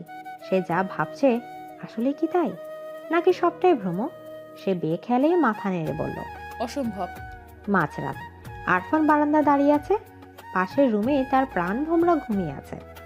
আরফানের পরিণত বয়স, মাথায় হাজার উল্টা পাল্টা চিন্তা ঘুনে পোকার মতো কিলবিল করছে। আরফান দীর্ঘশ্বাস ফেলে। তার ইচ্ছেগুলো বড়ই অবাধ্য। আজকাল লাগামহীন ঘোড়ার মতো বেসামাল ভাবে ছুটে যায়। সে ডাক্তারি পড়ছে। সাথের মেয়ে সহপাঠীগুলো দেখতে খুব সুন্দর। মাঝে মাঝে কয়েকজন তাকে ভালোবাসার জালে আটকানোর চেষ্টা করে। তার সাথে ঘনিষ্ঠ মুহূর্ত কাটাতে চায়, কিন্তু এত সৌন্দর্য কাছে টানার হাজারো আগতি দূরে ঠেলে দেয় শুধুমাত্র এই মেয়েটার জন্য। ছোটবেলা থেকে তিতিরকে কেমন আপন লাগতো নিজের মনে হতো। তখন ব্যাপারটা স্বাভাবিক লাগলেও একটুখানি বড় হওয়ার পরে সে বুঝতে পারে এটা মোটেও স্বাভাবিক ব্যাপার না। সে আসলে এই পিচ্চির প্রেমে পড়ে গেছে। শুধু প্রেমে পড়া বলে ভুল, সে আজন্ম পাগল হয়ে গেছে। যে পাগলের পাগলামি তিতিরে ভালোবাসার পরশ ছাড়া ভালো হবে না। তাছাড়া আরফান ভালো হতে চায় না, বরং তিতিরকে নিজের করে পেয়ে গেলে পাগলামির পরিমাণ বাড়াতে চায়। ভালোবাসার পাগলামিতে ছোট পাখিটাকে ছাড়খাড় করে দেওয়ার প্রয়াস বুকের ছোট কোঠরিতে আস্তে আস্তে জমা হচ্ছে। বারান্দার বাইরে লাগানো বেরি ফুল থেকে ভুরভুর করে সুগন্ধ আরফানের প্রেমে দগ্ধ হৃদয় আরো পাগল করা করে দিচ্ছে। তার কেমন নেশা যেন লাগছে। মনে হচ্ছে এখন যদি তিতিরকে কাছে পেত তাহলে আদরে ভালোবাসায় ঠিক কাঁদিয়ে ফেলতো। আরফান চোখ বন্ধ করে বারান্দার গ্রিলে মাথা ঠেকায়। ফোঁস করে নিঃশ্বাস ফেলে দাঁড়িয়ে থাকে। তিতির হাত বাড়িয়ে মোবাইল হাতে নেয়। রাত 2টা বেজে। তখন চোখের তারায় এক রত্তির ঘুম নেই। ভেতরটা কেমন ছটফট করছে। এর আগে কখনোই তার এমন অসহ্য অনুভূতি হয়নি। সবসময় নিশ্চিত মনে ঘুমাতে পেরেছে, কিন্তু আজকের রাতটা সম্পূর্ণ ভিন্ন। এতদিন কোনো হাবার জগতে বাস করতো, ভাবতে কেমন জালে লাগছে। আরফানের শাসন, বকা, অকরণে কথা কাটাকাটি, লুকিয়ে চুরিয়ে দেখা, এসব সে কখনোই খেয়াল করেনি, কিংবা খেয়াল করার কোনো কারণে খুঁজে পায়নি। কিন্তু আজকে বেখেয়ালে তার প্রতি আরফানের নরম অনুভূতি দেখে তিতিরের ছোট হৃদয়ে পাহাড়ের 1000 মিটার উচ্চতায় টাঙানো দোলনার মতো হু হু করে দুলে ওঠে। কেমনতর ভয়ে গলা শুকিয়ে আসে। আরফান তার দিকে ভালোবাসার উষ্ণ দৃষ্টি তাকাতেই ভাবতেই বারবার চোখ বন্ধ করে যাচ্ছে। এটা কি লজ্জা, নাকি ভয়, নাকি সংশয়, তা সে জানে না। শুধুমাত্র এটা জানে এখন তাকে আরফানের থেকে লুকিয়ে বাঁচতে হবে। না লুকালে আরফান তাকে শেষ করে দেবে। হাজারো চিন্তার অবসান ঘটিয়ে ভোরের দিকে তিতির ঘুমিয়ে যায়। এরপর মাস চলে যায়। আরফান বাড়ি আসলে তিতির আরফানের সামনে যায় না, এক প্রকার লুকিয়ে বাঁচে। যদি সামনে পড়ে যায় আস্তে করে পাশ কাটিয়ে চলে যায়। তিতিরের উপেক্ষা আরফানের চোখে লাগে। আগে বাড়িতে আসলে তিতিরে হইচই শোনা যেত, আর এখন এমন নিষ্প্রাণ হয়ে থাকে কেন, এটাই সে বুঝে আসে না। মেয়েটার হঠাৎ এই পরিবর্তন বাড়ির সবাই যেন দেখছেই না, কেননা সবাই বেশ স্বাভাবিক। আরফানের মনে হয় তিতির সবাইকে না, বরং শুধুমাত্র তাকে উপেক্ষা করছে। হ্যাঁ, তিতিরের এমন ব্যবহার তাকে মানসিক অশান্তি দিচ্ছে। বাড়িতে যে সুখটুকুর জন্য আসা হতো তা যেন দুঃখে রূপে প্রকাশ পাচ্ছে।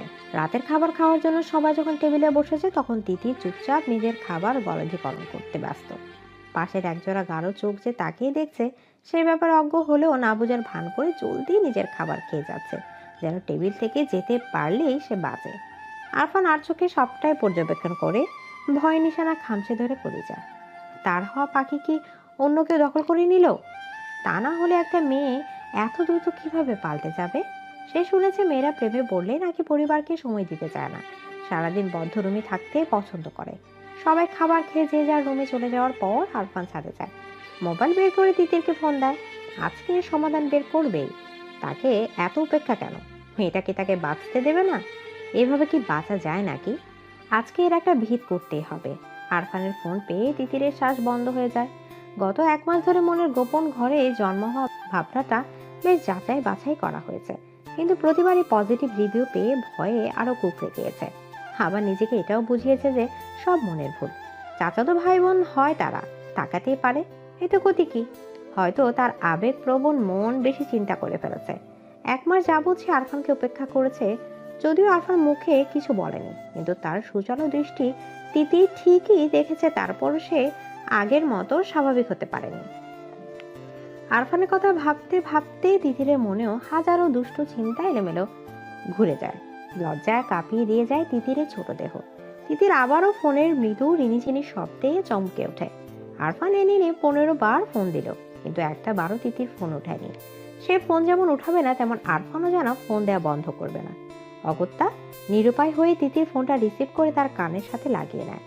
উপাস থেকে ঘন গলায় এক পুরুষালী কণ্ঠ কেমন মায়াময় আবেগ মিশিয়ে ডাকে, তিতির। আরফানের এমন নেশামাখা ঘন গলার স্বর তিতিরের আগে কখনো শোনার ভাগ্য হয়নি, অথবা এমন করে শোনেনি। আজকে আরফানের গলার স্বর শুনে তিতির কেমন কেঁপে ওঠে। বুকের হৃৎপিণ্ড ধিমধিম করে তার গতিবেগ বাড়িয়ে দেয়। মুহূর্তে গলার থেকে বুড়োর মুখ শুকিয়ে কাঠ হয়ে যায়। কথা বলার সর্বশক্তি যেন নিমেষে উধাও হয়ে যায়।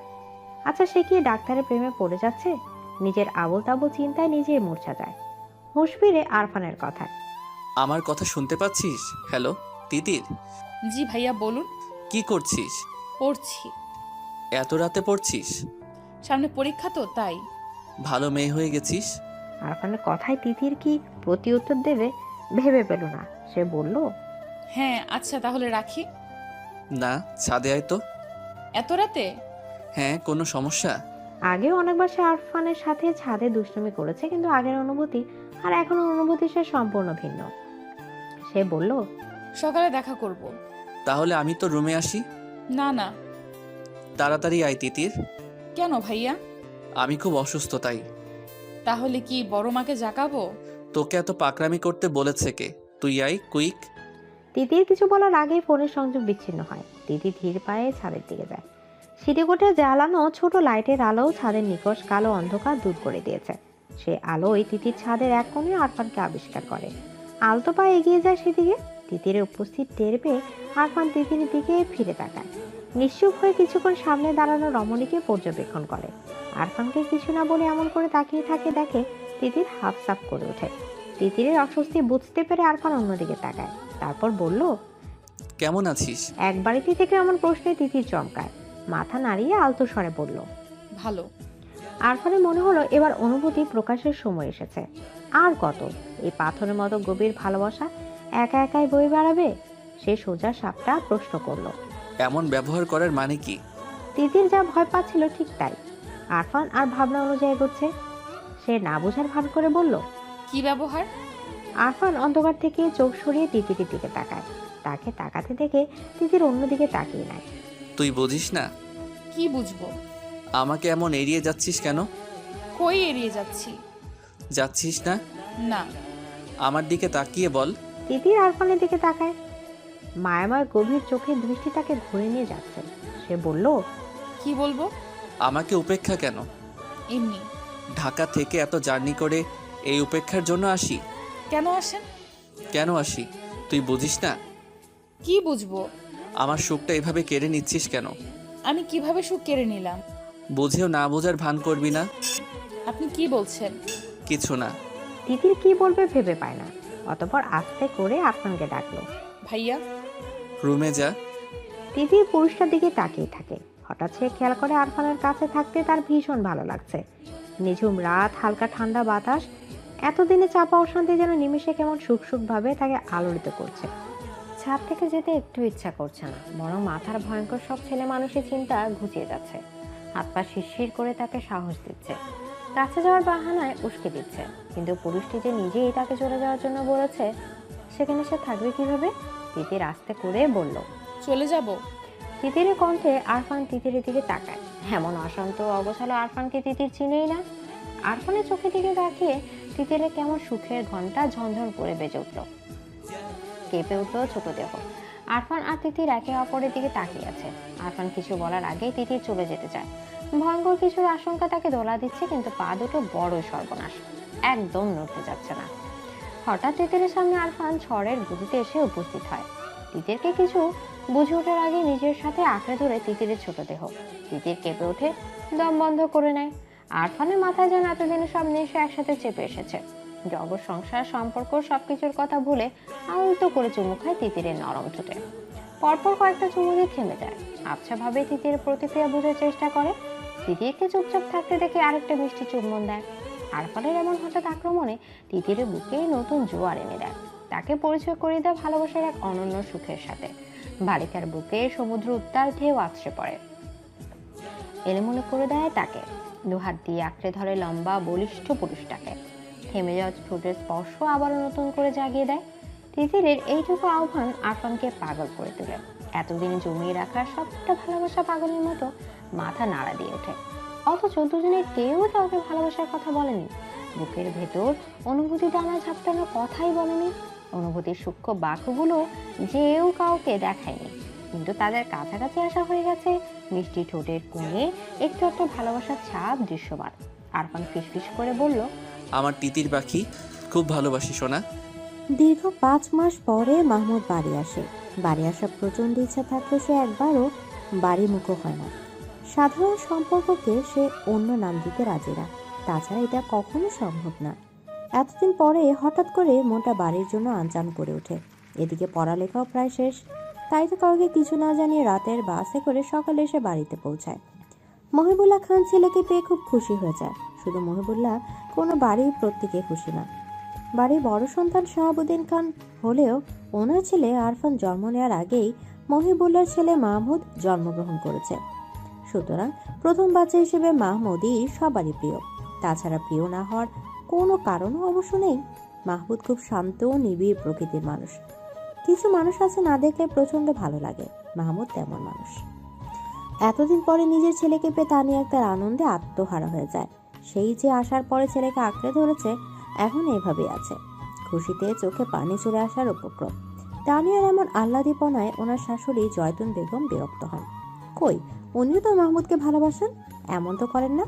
বিরক্তি গলায় রা রা করে বলল, তুমি তো এমনভাবে জাপটায় ধরে রাখছো, মনে হচ্ছে ছেলে বিদেশ থেকে আসছে। যাও নাস্তা বানাও, ছেলেটা সারা রাত জার্নি করে আসছে।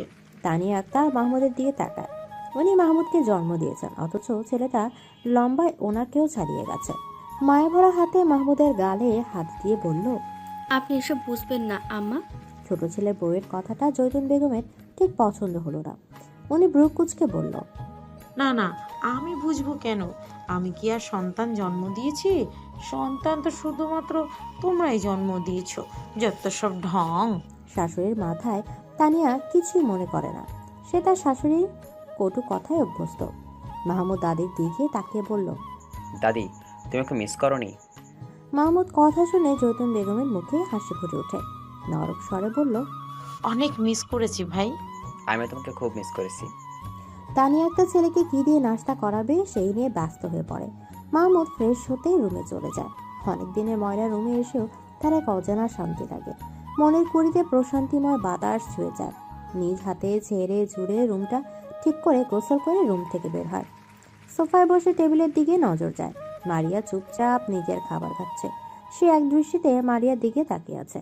মারিয়া, এই নামটা সাধারণ হলেও এই নামের মানুষটার আচরণ অসাধারণ।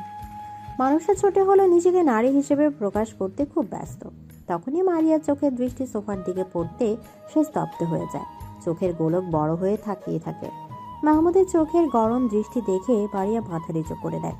তারপর চোরের মতো আবার তাকায়। মারিয়ার তাকানোর ভঙ্গি দেখে মাহমুদ মুচকি হাসে। ভবিষ্যতে কি হবে ভেবে হাসির রেখা মুছে যায়। মারিয়া আর খেতে পারে না। খুশিতে নাচতে ইচ্ছা করলে কি আর খাবার পেটে যায়?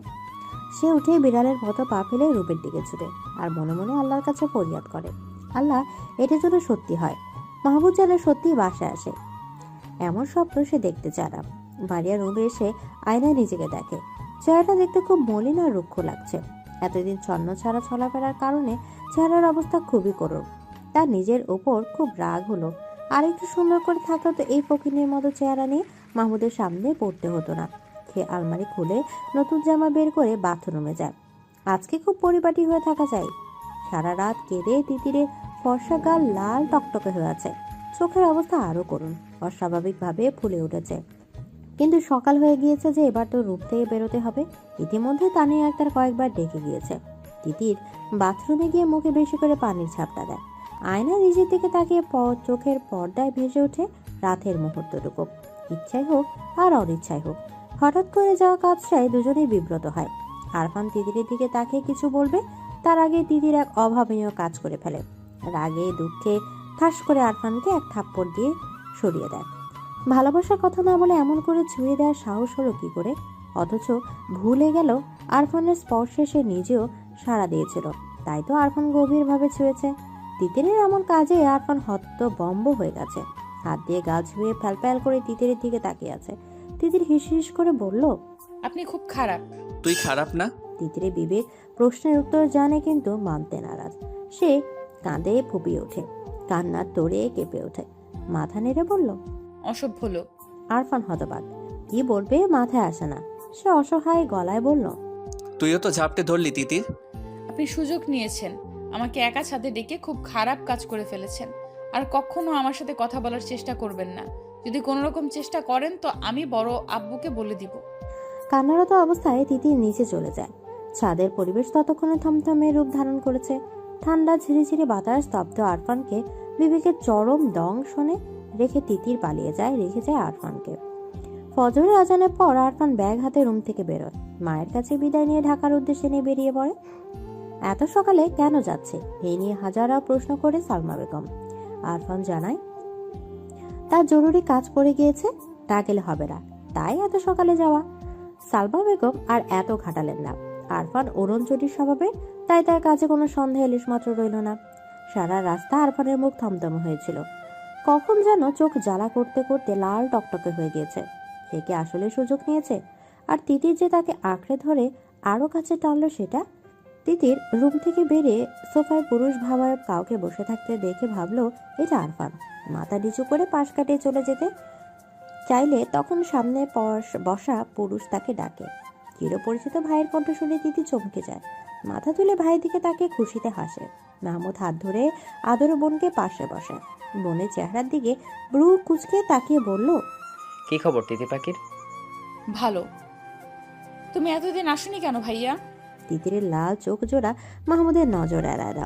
সে সন্ধানী চোখে তাকিয়ে বলল, এখন আসলাম। তিতির হাসে। মাহমুদ বলে, কেঁদেছিস কেন? কাঁদিনি। প্রেমে পড়েছিস? তিতির চমকে যায়, কথা বলার ভাষা হারিয়ে ফেলে। তানি একটা নাস্তা প্লেট দিয়ে দুই ভাই বোনের দিকে এগিয়ে আসে। উনি আসাতেই তিতির ছাড়া পায়। আসন্ন বিপদ থেকে যেন স্বয়ং আল্লাহ তাকে বাঁচিয়ে দিল। উনি এসে মাহমুদকে খাওয়াতে ব্যস্ত হয়ে পড়ে। তিতির আস্তে করে কেটে পড়ে। বড়োর কাছে জানতে পারে যে আরফান ভোরে ঢাকা চলে গেছে। মাহমুদ এসেছে অথচ আরফান চলে গেল। দুই ভাই দেখাই হলো না, তাই ওনার খারাপ লাগছে। আরফান চলে গিয়েছে এই কথাটা জানার পর থেকে তিতিরের মন খারাপের ওজন যেন আরো বেড়ে যায়। দোষ তো আরফানের একার ছিল না, দোষ তিতিরেরও ছিল। কিন্তু সে কিনা সবটা দোষ আরফানকে দিয়ে এত পরিমাণ দোষী বানিয়ে দিল যে ছেলেটা বাড়ি থেকে চলে গেল। তিতিরের দম বন্ধ হয়ে আসে, কান্নার গলায় দলা পাকিয়ে ওঠে। কান্না লুকাতে সবার অগজরে সে রুমে চলে যায়। তারপর বাঁধ ভাঙিয়ে কান্নারা ছুটে চলে অবিরাম গতিতে। রাত 12টা। গ্রামের পরিবেশ এইটুকু রাতে চারদিক নিঝুম স্তব্ধ হয়ে গেছে। মাহমুদ বিছানায় আদশোয়া হয়ে মোবাইল দেখছে। তার চোখের দৃষ্টি বারবার দরজার দিকে চলে যাচ্ছে। সে জানে মেয়েটা আসবে। কেন এমন ধারণা হচ্ছে সেটা জানা নেই, কিন্তু সেই ধারণার ওপর ভিত্তি করে সে দরজা লাগায়নি, হালকা করে ভিজিয়ে রেখেছে। চোখের দৃষ্টি মোবাইলের উপর নিষিদ্ধ হলেও মনের চোখ বারবার দরজার দিকে তাকাচ্ছে। তখনই দরজা খুলে গেল। হলুদ রঙা থ্রি পিস পরে মারিয়া রুমে প্রবেশ করে। মাহমুদের দিকে এক পলক তাকিয়ে দরজা আটকে যায়। মারিয়ার সাহস দেখে মাহমুদ অবাক হয়। এতদিনে দরজা লাগানোর সাহসও সঞ্চয় করে ফেলেছে। বাহ, উন্নতি হয়েছে তো। দরজা লাগিয়ে মারিয়া এক পাও এগিয়ে আসে না। দরজার সামনে থেকে মাহমুদের দিকে তাকিয়ে আছে।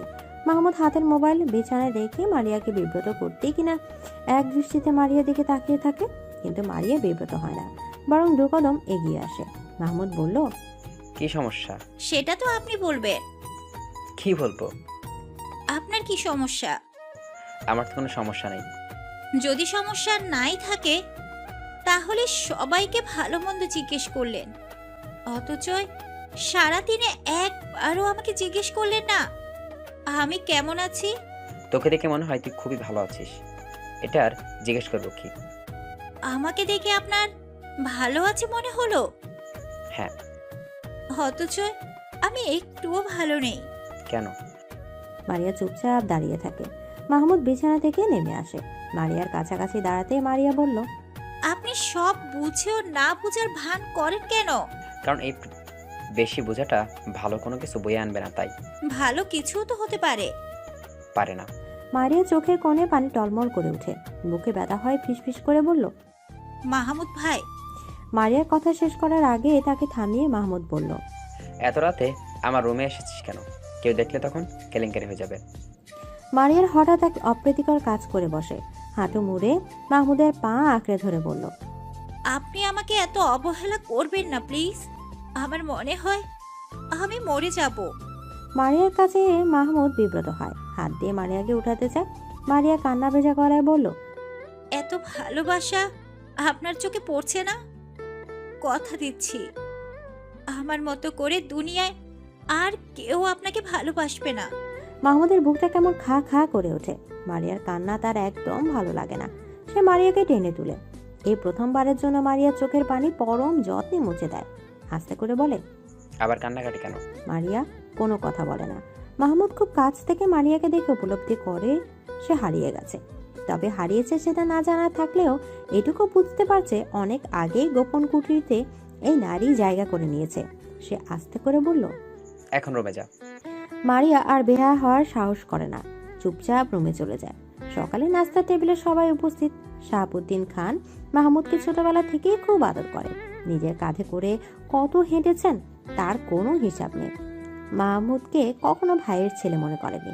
মাহমুদও তার বড় আপু সব কথা শোনে। দুজনের সম্পর্ক খুবই সহজ। শাহাবুদ্দিন খান বলল, পড়ালেখা তো শেষ করে নিচ্ছিস, এবার আমাদের এটুকু খুশি এনে দে। মাহমুদ শাহাবুদ্দিন খানের দিকে তাকিয়ে কথাটা বোঝার চেষ্টা করে। সবার মুখে মিটিমিটি হাসি দেখে বড় আব্বুর কথাটা বোধগম্য হয়। কথাটা বুঝে মাহমুদ হেসে ওঠে। ওর হাসি দেখে জয়তিন বেগম বলল, হাসলে হবে না, এবার বিয়ে করে আমাদেরও একটু হাসা। এত তাড়াতাড়ি বিয়ে করবো কেন? কেন, তোর বিয়ের বয়স হয়নি? না। তোর কোনো পছন্দ আছে? মাহমুদের চোখের তারায় মারিয়ার কান্না ভেজা মুখটা ভেসে ওঠে, কিন্তু সে মাথা নেড়ে বলল, না, আমার কোনো পছন্দ নেই। তাহলে আমরা দেখব। দেখুন। গ্রামের আকবর আলীর নাতনিকে দেখলাম, বেশ ভালো লাগলো। আজকে বিকালে মেয়েটাকে দেখতে যাব। আচ্ছা। এত সব কথাগুলো সবাই হাসি মুখে শুনলেও মারিয়ার মুখের ভাব হাসি হাসি রইল না। সে আস্তে করে উঠে গেল, চুপচাপ দরজা আটকে দিল। এত হাসি খুশির মাঝে মারিয়াকে কেউ লক্ষ্য করলো না। দুপুর গড়িয়ে সন্ধ্যা নেমে এলো। শাহাবুদ্দিন খান, মহিবুল্লাহ আর জয়তুন বেগম আকবর আলীর বাড়িতে যাওয়ার প্রস্তুতি নিচ্ছে। এর মাঝে মারিয়ার আম্মা সালমা বেগম হন্তদন্ত হয়ে ছুটে আসে। কান্না জড়িত গলায় বলে, সে সকাল থেকে মরিয়ার রুমের দরজা আটকে আছে। দুপুর গড়িয়ে সন্ধ্যা নামলে এখনো তো দরজা খুলছে না। এই পর্যন্ত 1000 বার ডাকা হয়েছে।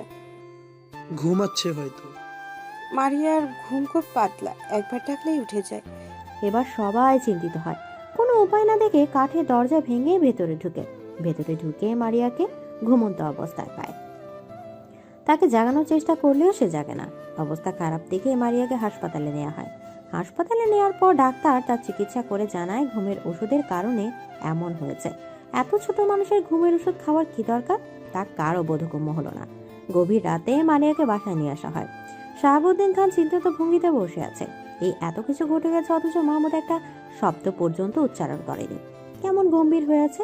সে তার বড় আব্বুর কাছে এগিয়ে আসে, বুকে সাহস নিয়ে পাশে বসে, হাত ধরে বলল, বড় আব্বু, একটা কথা বলি। বল। তোমার রাজকন্যাটা আমাকে দিয়ে দাও, আমি তাকে রানীর মতো করে রাখবো। তোরা একে অপরকে ভালোবাসিস? মাহমুদ কথা বলে না, কিন্তু শাহাবুদ্দিন খান শিক্ষিত বিচক্ষণ মানুষ, উনি যা বুঝার বুঝে নেন। সেদিন রাতেই মাহমুদ আর মারিয়ার বিয়ের দিন ঠিক করা হয়। সবাই অবাক হলেও কোনো বিরোধিতা করেনি। তিতির খুশি হয়। তখনই হাতের মোবাইলে টুং করে মেসেজ আসে। মেসেজ খুলে তার ভ্রু কুঁচকে যায়। আরফান একটা মেয়ের গালে চুমু দিচ্ছে, আরেকটা ছবিতে জড়িয়ে রেখেছে। তিতিরের খুব রাগ হলো। রাগে হাতের মোবাইল হাত থেকে ফেলে ভেঙে ফেলল। হাত দিয়ে নিজের ঠোঁট পাগলের মতো ঘষে আরফানের সবটা স্পর্শ মুছতে চাইল। আগামী শুক্রবার বিয়ে। এত জলদি বিয়ে দেওয়ার কি আছে, এটাই সবার বোধগম্য হচ্ছে না। কিন্তু শাহাবুদ্দিন খানের কথার উপরে তো কেউ কথা বলার সাহস পাচ্ছে না। মহিবুল্লাহ খুব খুশি নাকি বেজার হবে, এটাই বুঝতে পারছে না। মারিয়া তাদের নিজেদের মেয়ে, নিজের হাতে মানুষ করা, খুবই শান্ত মেয়ে। বউ হিসেবে এমন মেয়ে সবাই খুঁজে, কিন্তু সমস্যা অন্য জায়গায়। তানিয়া বেঁকে বসেছে। একটা মাত্র ছেলে 1000টা মেয়ে দেখে বেছে বিয়ে করবে, তা না হুট করে বিয়ের সিদ্ধান্ত নিয়ে ফেলেছে। ভাইজানের উপর তার সব রাগ। ইঞ্জিনিয়ার ছেলে পেয়েছে বিধায় নিজের মেয়েকে সুপাত্রে দিতে এত তাড়া, কিন্তু তার স্বামীকে কিছুই বলতে পারে না। ছেলেকে জন্ম দিয়ে যদি এইটুকু অধিকার না থাকে, তাহলে তানিয়ার রুমের মধ্যে রেগে ফেটে পড়ে। শাহাবুদ্দিন খানকে কিছু না বলতে পারলেও মহিবুল্লাহ খানকে ঠিকই কথা শোনালো। আমার ছেলের বিয়ে আর সিদ্ধান্ত নেওয়ার সময় আমি থাকবো না? উনি এত বড় সিদ্ধান্ত নেবে কেন? বড় ভাই হয় না, এটা নিতেই পারো। আমি মানি না। কেন? আমি 10টা থেকে একটা বউ আনতাম। মারিয়া কম কিসে? তানিয়া দমে যায়। মারিয়া কোনো কিছু থেকে কম না, কিন্তু ছেলেকে যাচাই বাছাই করে বিয়ে করানো খাইশটা যে অপূর্ণই থেকে যাবে। মাহমুদ কি রাজি? আজকালকার যুগে ছেলে মেয়ের অমতে এসব মাতব্বরি করা ভালো না। মাহমুদের সামনে তো সব জানানো হলো, কই সে তো আপত্তি করেনি। হয়তো ওনার ভয়ে কিছু বলেনি। তুমি একবার ভাইয়ের সাথে কথা বলো।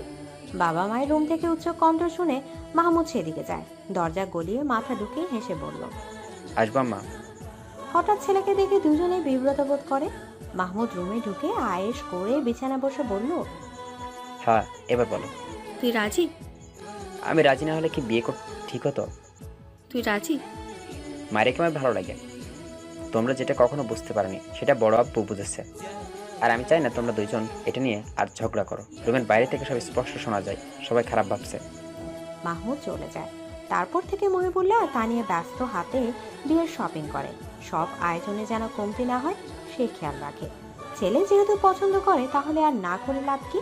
ভাইয়ের বিয়েতে তিতিরের খুশির অন্তরে, তাও কার সাথে? তার একমাত্র চাচাতো বোনের সাথে। বিয়ের বাকি মাত্র 2 দিন। এই 2 দিনে তিতি নিজেকে খুব ব্যস্ত রেখেছে, কিন্তু বেহায়া মন অসভ্য পুরুষের জন্য আনচান করে উঠেছে। সে শতভাগ শিওর যে আরফানের দেয়া ছবিটি এডিট করা। আজকালকার যুগে এসে এইটুকু বোঝার ক্ষমতা তিতিকে গেছে, কিন্তু তাকে সব পাঠানোর মানে কি বুঝাতে চায় বলটা? সে যে অভিমান করে আছে তাকে বুঝে না। মেয়েরা অভিমান করলে কি করতে হয় জানে না নাকি? ডাক্তার হচ্ছে, কচুর ডাক্তার হচ্ছে, মেয়েদের মনই বোঝে না, সে নাকি আবার অপারেশন করবে। তিতিরের ভাবনার মাঝে পানি ঢেলে নিয়ে তার রুমে আসে। তিতিরের পাশে বসে বলল, এরপর তো তোমার পালা আপু। কেমন লাগছে? পাকনা কথা বলবি না। পাকনা কথা কই বললাম। তাছাড়া তোমার আর কি লাগবে? বিয়ে তো আর দূরে হবে না, বিয়ে এই বাড়িতেই তো হবে। কি? নিনিয়া যেভাবে ছুটে এসেছিল এবার সেভাবেই ছুটে চলে যায়। তিথি ভাবে নিনিয়া কি তার আর আরফানের কথা জানতে পেরেছে, না করলে এসব বলবে কেন। তিথি চিন্তিত হয়। আরফান আর তার ব্যাপারটা কারো জানার কথা না। কালকে বিয়ে, আরফান মারিয়ার বড় ভাই, সেই হিসেবে তার সবার আগে থাকার কথা ছিল, কিন্তু জরুরি ক্লাসের জন্য যেতে পারেনি। এমন হুট করেই বা কেন মারিয়ার বিয়ে ঠিক করা হলো সেটাও বুঝে আসে না। পাত্রকে, পাত্র তারই ভাই মাহমুদ। আরফানের কাছে সবটা ব্যাপার কেমন লাগে, কিন্তু মাহমুদ পাত্র হিসেবে যথেষ্ট ভালো। এই দিকটা দিয়ে অবশ্য ভালো হয়েছে। আর খারাপ দিকটা হচ্ছে তিতিরের সাথে কথা হচ্ছে না, তার স্বস্তি লাগছে না। সেদিন রাগের মাথায় ভুলভাল ছবি পাঠালেও পরে মনে হয়েছে কাজটা ঠিক হয়নি। বাচ্চাদের উপর রাগ করতে হয় না, বাচ্চাদের বোঝাতে হয় আদর করে। আদরের প্রসঙ্গ আসাতেই তার হাত গালে চলে যায়। বাচ্চাটাকে আদর করতে গিয়ে থাপ্পড় খেয়েছে। কই, তিতির তো একবারও ফোন করে সরি বললো না। আবারও তার মাঝে অভিমানের দেয়াল তৈরি হয়ে পড়ে বেড়ে যায়। বাড়ি এসে পুরোদমে কাজে লেগে পড়ে। ভুল করেও তিতির দিকে তাকায় না, কিন্তু কতক্ষণ না তাকিয়ে থাকা যায়। তিতির আশেপাশে থাকলে তার চোখ যেন চুম্বকের মতো টেনে ধরে। এই যে কালো থ্রিপিস পরে কেমন হেঁটে যাচ্ছে, তাকে দেখেও যেন দেখছে না। আরফান ফুস করে শ্বাস ফেলে তিতিরে যাওয়ার পানে তাকিয়ে থাকে। মনে মনে বলে, তোর খবর আছে তিতির। ছোটবেলা থেকেই লেখাপড়া ভালো লাগতো না আরশে, তাই তো ম্যাট্রিক পাশ করার পরে সিঙ্গাপুরে চলে যায়। এই তো এবছর প্রবাস জীবনের 5 বছরে পা দিল। বাড়িতে বিয়ের উৎসব, তাই এবার তাকে আসতেই হলো। তাছাড়া মাহমুদ তার ছোট হয় কিনা তার আগে বিয়ে করে ফেলেছে। এই লজ্জাজনক কথা ঢাকতে হলেও তাকে এবার দেশ মুখ হতেই হলো। সকালে বাড়িতে এসে পৌঁছেছে। বিয়ের বাড়ি বেশ ঝাঁকনাকা করে সাজানো, দেখেই বিয়ে বিয়ে ফিল হচ্ছে। কালকে বিয়ে আর আজকে সে এলো, তার আশা নিয়েও বাড়িতে একটা হইচই বেঁধে গেছে। বাড়ির সব কিছুই আরো সে ঠিক লাগলো না শুধুমাত্র তিতিরকে। এত বড় হয়ে গেছে আর দেখতেও একদম পরীর মতো সুন্দর। আরুষের মনে হচ্ছে সে প্রথম দেখায় প্রেমে পড়ে গেছে। মাহমুদের বিয়েটা শেষ হলেই একটা ব্যবস্থা নিতে হবে। সে কখনোই ভাবেনি বাড়ি এসে এমন একটা পরীর দেখা পাবে। বাড়িতে বিয়ের আমেজ লেগেছে ঠিক আছে, কিন্তু ঠিক নেই মারিয়া। সেদিন রাগের বশে ঘুমের ওষুধ খেলেও তাকে কেউ কোনো প্রশ্ন করেনি, বরং প্রশ্নের বদলে শুনতে পেয়েছে বিয়ের সংবাদ। খুশি হবে নাকি কি করবে সে বুঝতে উঠতে পারেনি। বিয়ে ঠিক হওয়ার পরে মারিয়া মাহমুদের সাথে কথা বলার চেষ্টা করেছে, কিন্তু প্রতিবারই তার সাথে মাহমুদ টু শব্দটি পর্যন্ত উচ্চারণ করেনি। মারিয়া বুঝতে পারছে না এই মুহূর্তে তার কি করা দরকার। হলুদের অনুষ্ঠানে তিতির মনে সবটা রং দিয়ে সাজলো। বারবার আরফানের সামনে দিয়ে হেঁটে হেঁটে গেল। আরফানকে দেখে আরশের সাথে বসে গল্পও করলো, আর এটাও লক্ষ্য করলো যে আরশ তার দিকে কেমন ড্যাব ড্যাব করে তাকিয়ে থাকে। চোখে মুগ্ধতার ছোঁয়া স্পষ্ট ফুটে উঠেছে। ছেলেদের এমন চোখের দৃষ্টি তিতিরের কেমন লাগে, কিন্তু আরফানকে হিংসাত্মক বানানোর জন্য সে আরশের সাথে অনেকক্ষণ ধরে গল্প করে হাসে। আরফানের মুখের আদর গম্ভীর, শক্ত হয়, চোখের দৃষ্টি হয় কঠিন। না চাইতেও ফোঁস করে সে নিঃশ্বাস ছাড়ে। তিতির আর আরশের দিকে তাকালে বুকে জ্বলন হচ্ছে, দম আটকে উঠছে। উফ, তারই ভুল হয়েছে, মেয়েটাকে ছাড় দেওয়া উচিত হয়নি। থাপ্পড় দিক, না হয় মেরে ফেলুক, তাও এই পাখিকে জাপটে ধরে রাখা উচিত ছিল। গভীর রাত, ঘড়ির কাঁটা 3টা ছুঁই। বাড়িতে মেহমান ভরপুর। তিতির মারিয়ার সাথে ঘুমানোর জন্য এসেছে, কিন্তু কিছুতেই ঘুম আসছে না। তার মনে হচ্ছে আরফান তাকে দেখেছে। সে উঠে বসে, ঘুমন্ত মারিয়ার দিকে তাকে আস্তে করে রুম থেকে বেরিয়ে যায়। রুম থেকে বেরিয়েই তিতির স্তব্ধ হয়ে যায়। আরফান রুমের সামনে দাঁড়িয়ে আছে, যেন তারই অপেক্ষা ছিল। তিতির বের হওয়ার পর কোনো কথা বলার সুযোগ না দিয়ে 5 গোলা করে নেয়, তারপর দ্রুত পা ফেলে ছাদে চলে যায়। তিতির পুরনো সময় নিঃশ্বাস বন্ধ করেছিল। কেউ দেখে ফেলে কিনা ভয়ে বুকটা ছটফট করছিল। আরফানের গলায় তার হাত দিয়ে আঁকড়ে ধরে রেখেছিল। ছাদে গিয়ে আরফান তিতিরকে নামায়, জোরে কয়েকবার নিঃশ্বাস ফেলে রাগে চোখে তাকিয়ে থাকে। তিতির চুপচাপ তাকিয়ে আছে। আরফান তিতির উপর হেলে পড়ে, চেপে ধরে তিতিরের ছোট শরীর। তিতির কেঁপে ওঠে, কিন্তু এমন কিছুর জন্য যেন সে আগে প্রস্তুত ছিল। ফিসফিস করে বলে, কেউ আসবে। আসবে না? সরুন। না। তিতির চুপচাপ আরফানের দিকে তাকিয়ে আছে। কেউ কাউকে না বললেও দুজনেই জানে দুজনের মনের কথা। আরফানকে এত কাছ থেকে দেখে মুখটা কেমন করছে, গায়ের মিষ্টি ঘ্রাণে নেশা ধরে যাচ্ছে। তিতির বিভোর হয়ে তাকিয়ে থাকে। আরফান তিতির হাতের আঙুলের ভাঁজে নিজের হাত ছুঁয়ে বলল, আরশ ভাইয়ের এত কাছে কেন গেলি? ভাইয়া না, এমনি গল্প করলাম। আরফান তিতিরের গালে ছোট চুমু দিয়ে বলল, হুম, তুই কোনো ছেলের কাছে গেলে আমার একদম ভালো লাগে না। আরে যাব না। আপনি কেন অন্য মেয়ের সাথে ছবি তুললেন, তাও এত খারাপ ভাবে? এডিট ছিল গাধি। আমি বুঝেছি। আমার পাখি তো তাই সব বুঝে। তিতির আর আরফান একে অপর দিকে বিভোর হয়ে তাকিয়ে থাকে। তিতির আরফানের গালে হাত ছুঁয়ে আস্তে করে বলল, সেই দিনের জন্য সরি, আমার ভুল হয়েছিল। ভালোবাসি তিতির পাখি, তোর মনে একটু জায়গা দিবি? আমি তোকে হিনা খুবই কষ্টে থাকি, মরে যাওয়ার প্রয়াস হয়, আমায় আরো বেশি দিন বাঁচতে দিবি? তিতির উত্তরে শক্ত করে আরফানকে জড়িয়ে ধরে, ফিসফিস করে বলল, খুব ভালোবাসি। আরফান তিতিরে ভালোবাসা সাড়া দেয়। আজকে ভালোবাসা দুষ্টু মিষ্টি ছোঁয়া দুজনেই সম্মতিতে হয়, ভালোবাসা গভীর হয়, দুজনের শ্বাস ঘন হয়ে মিলে মিশে একাকার হয়ে যায়। তিতির আদরে গুঙ্গিয়ে ওঠে, শক্ত করে আঁকড়ে ধরে আরফানের হাতের বাহু। আরফান হাসে, ফিসফিস করে বলল, এইটুকু আদরে এমন বেহাল দশা, তাহলে পরে কি হবে? তিতির হাসে, সেই হাসিতে মিশেছিল একরাশ লজ্জা। সে আরফানের বুকে মুখ লুকায়। আকাশে থালার মতো গোড় চাপটা দুজনের ভালোবাসা দেখে হাসে। ইস, এভাবে যদি পূর্ণতা পেত তারা, সারা জীবন যদি এভাবে আগলে রাখা যেত। তার তিতিরকে খুব ধুমধামে আনন্দের সাথে বাড়ির প্রথম বিয়ে অনুষ্ঠিত হলো। প্রথমে সবার মনে একটু নাকশ থাকলেও পরবর্তীতে মাহমুদের মনের কথা সবাই জানলে সবাই বেশ খুশি হয়।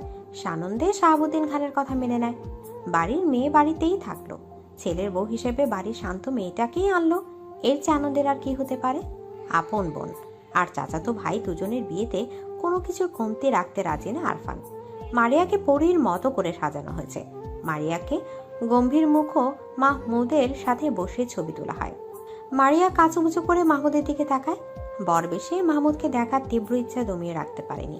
সে তাকানোতে মাহমুদ তার দিকে রাগী চোখে গম্ভীর দৃষ্টি নিয়ে দেখে। মাহমুদের এমন দৃষ্টি দেখে মারিয়া ভরকে যায়। সোজা তাকিয়ে ভাবে, মাহমুদ এভাবে তাকাচ্ছে কেন? সে তো এখন তার স্ত্রী, তাহলে এভাবে তাকাবে কেন? একটু নরম করে আদর মাখা চোখে তো তাকাতেই পারতো, তাই না? নাকি মাহমুদ তাকে বিয়ে করে সুখী না? হাজারো চিন্তায় জর্জরিত হয়ে মারিয়ার মন খারাপ হয়ে যায়। মুহূর্তেই মুখের রং বদলে যায়। আরফান ছবি তুলছিল। সদ্য বিবাহিত স্বামী স্ত্রীর এমন গম্ভীর রূপ দেখে বলল, দুজন একটু হাস, মুখটা এমন করে রেখেছিস কেন? আরফানের কথায় দুজনেই হাসার চেষ্টা করে। তিতির পাশ থেকে বলল, ভাই একটু কাছে যাও, এত দূরে বসেছো কেন? তিতির কথায় মাহমুদের খুব রাগ হয়। চোখ পাকিয়ে বোনের দিকে তাকায়, ঠিক আছে, কিন্তু এত মানুষের মাঝে কিছু না বলে বাধ্য ছেলের মতো কাছে যায়। রোমান্টিক ভঙ্গিমায় কয়েকটা ছবি তুলে আবার আগের অবস্থানে বসে পড়ে। একটু সময়ের জন্য মাহমুদ যখন কাছে এসেছিল, তখন মারিয়ার বুকটা ধুকপুক করে জানান দিচ্ছিল মাহমুদ তার স্বামী, তার একান্ত ব্যক্তিগত পুরুষ।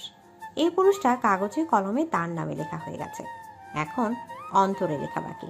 মাহমুদের অন্তরে মারিয়া আছে কি নেই তা সে জানে না, অবশ্য আস্তে আস্তে জেনে নেবে।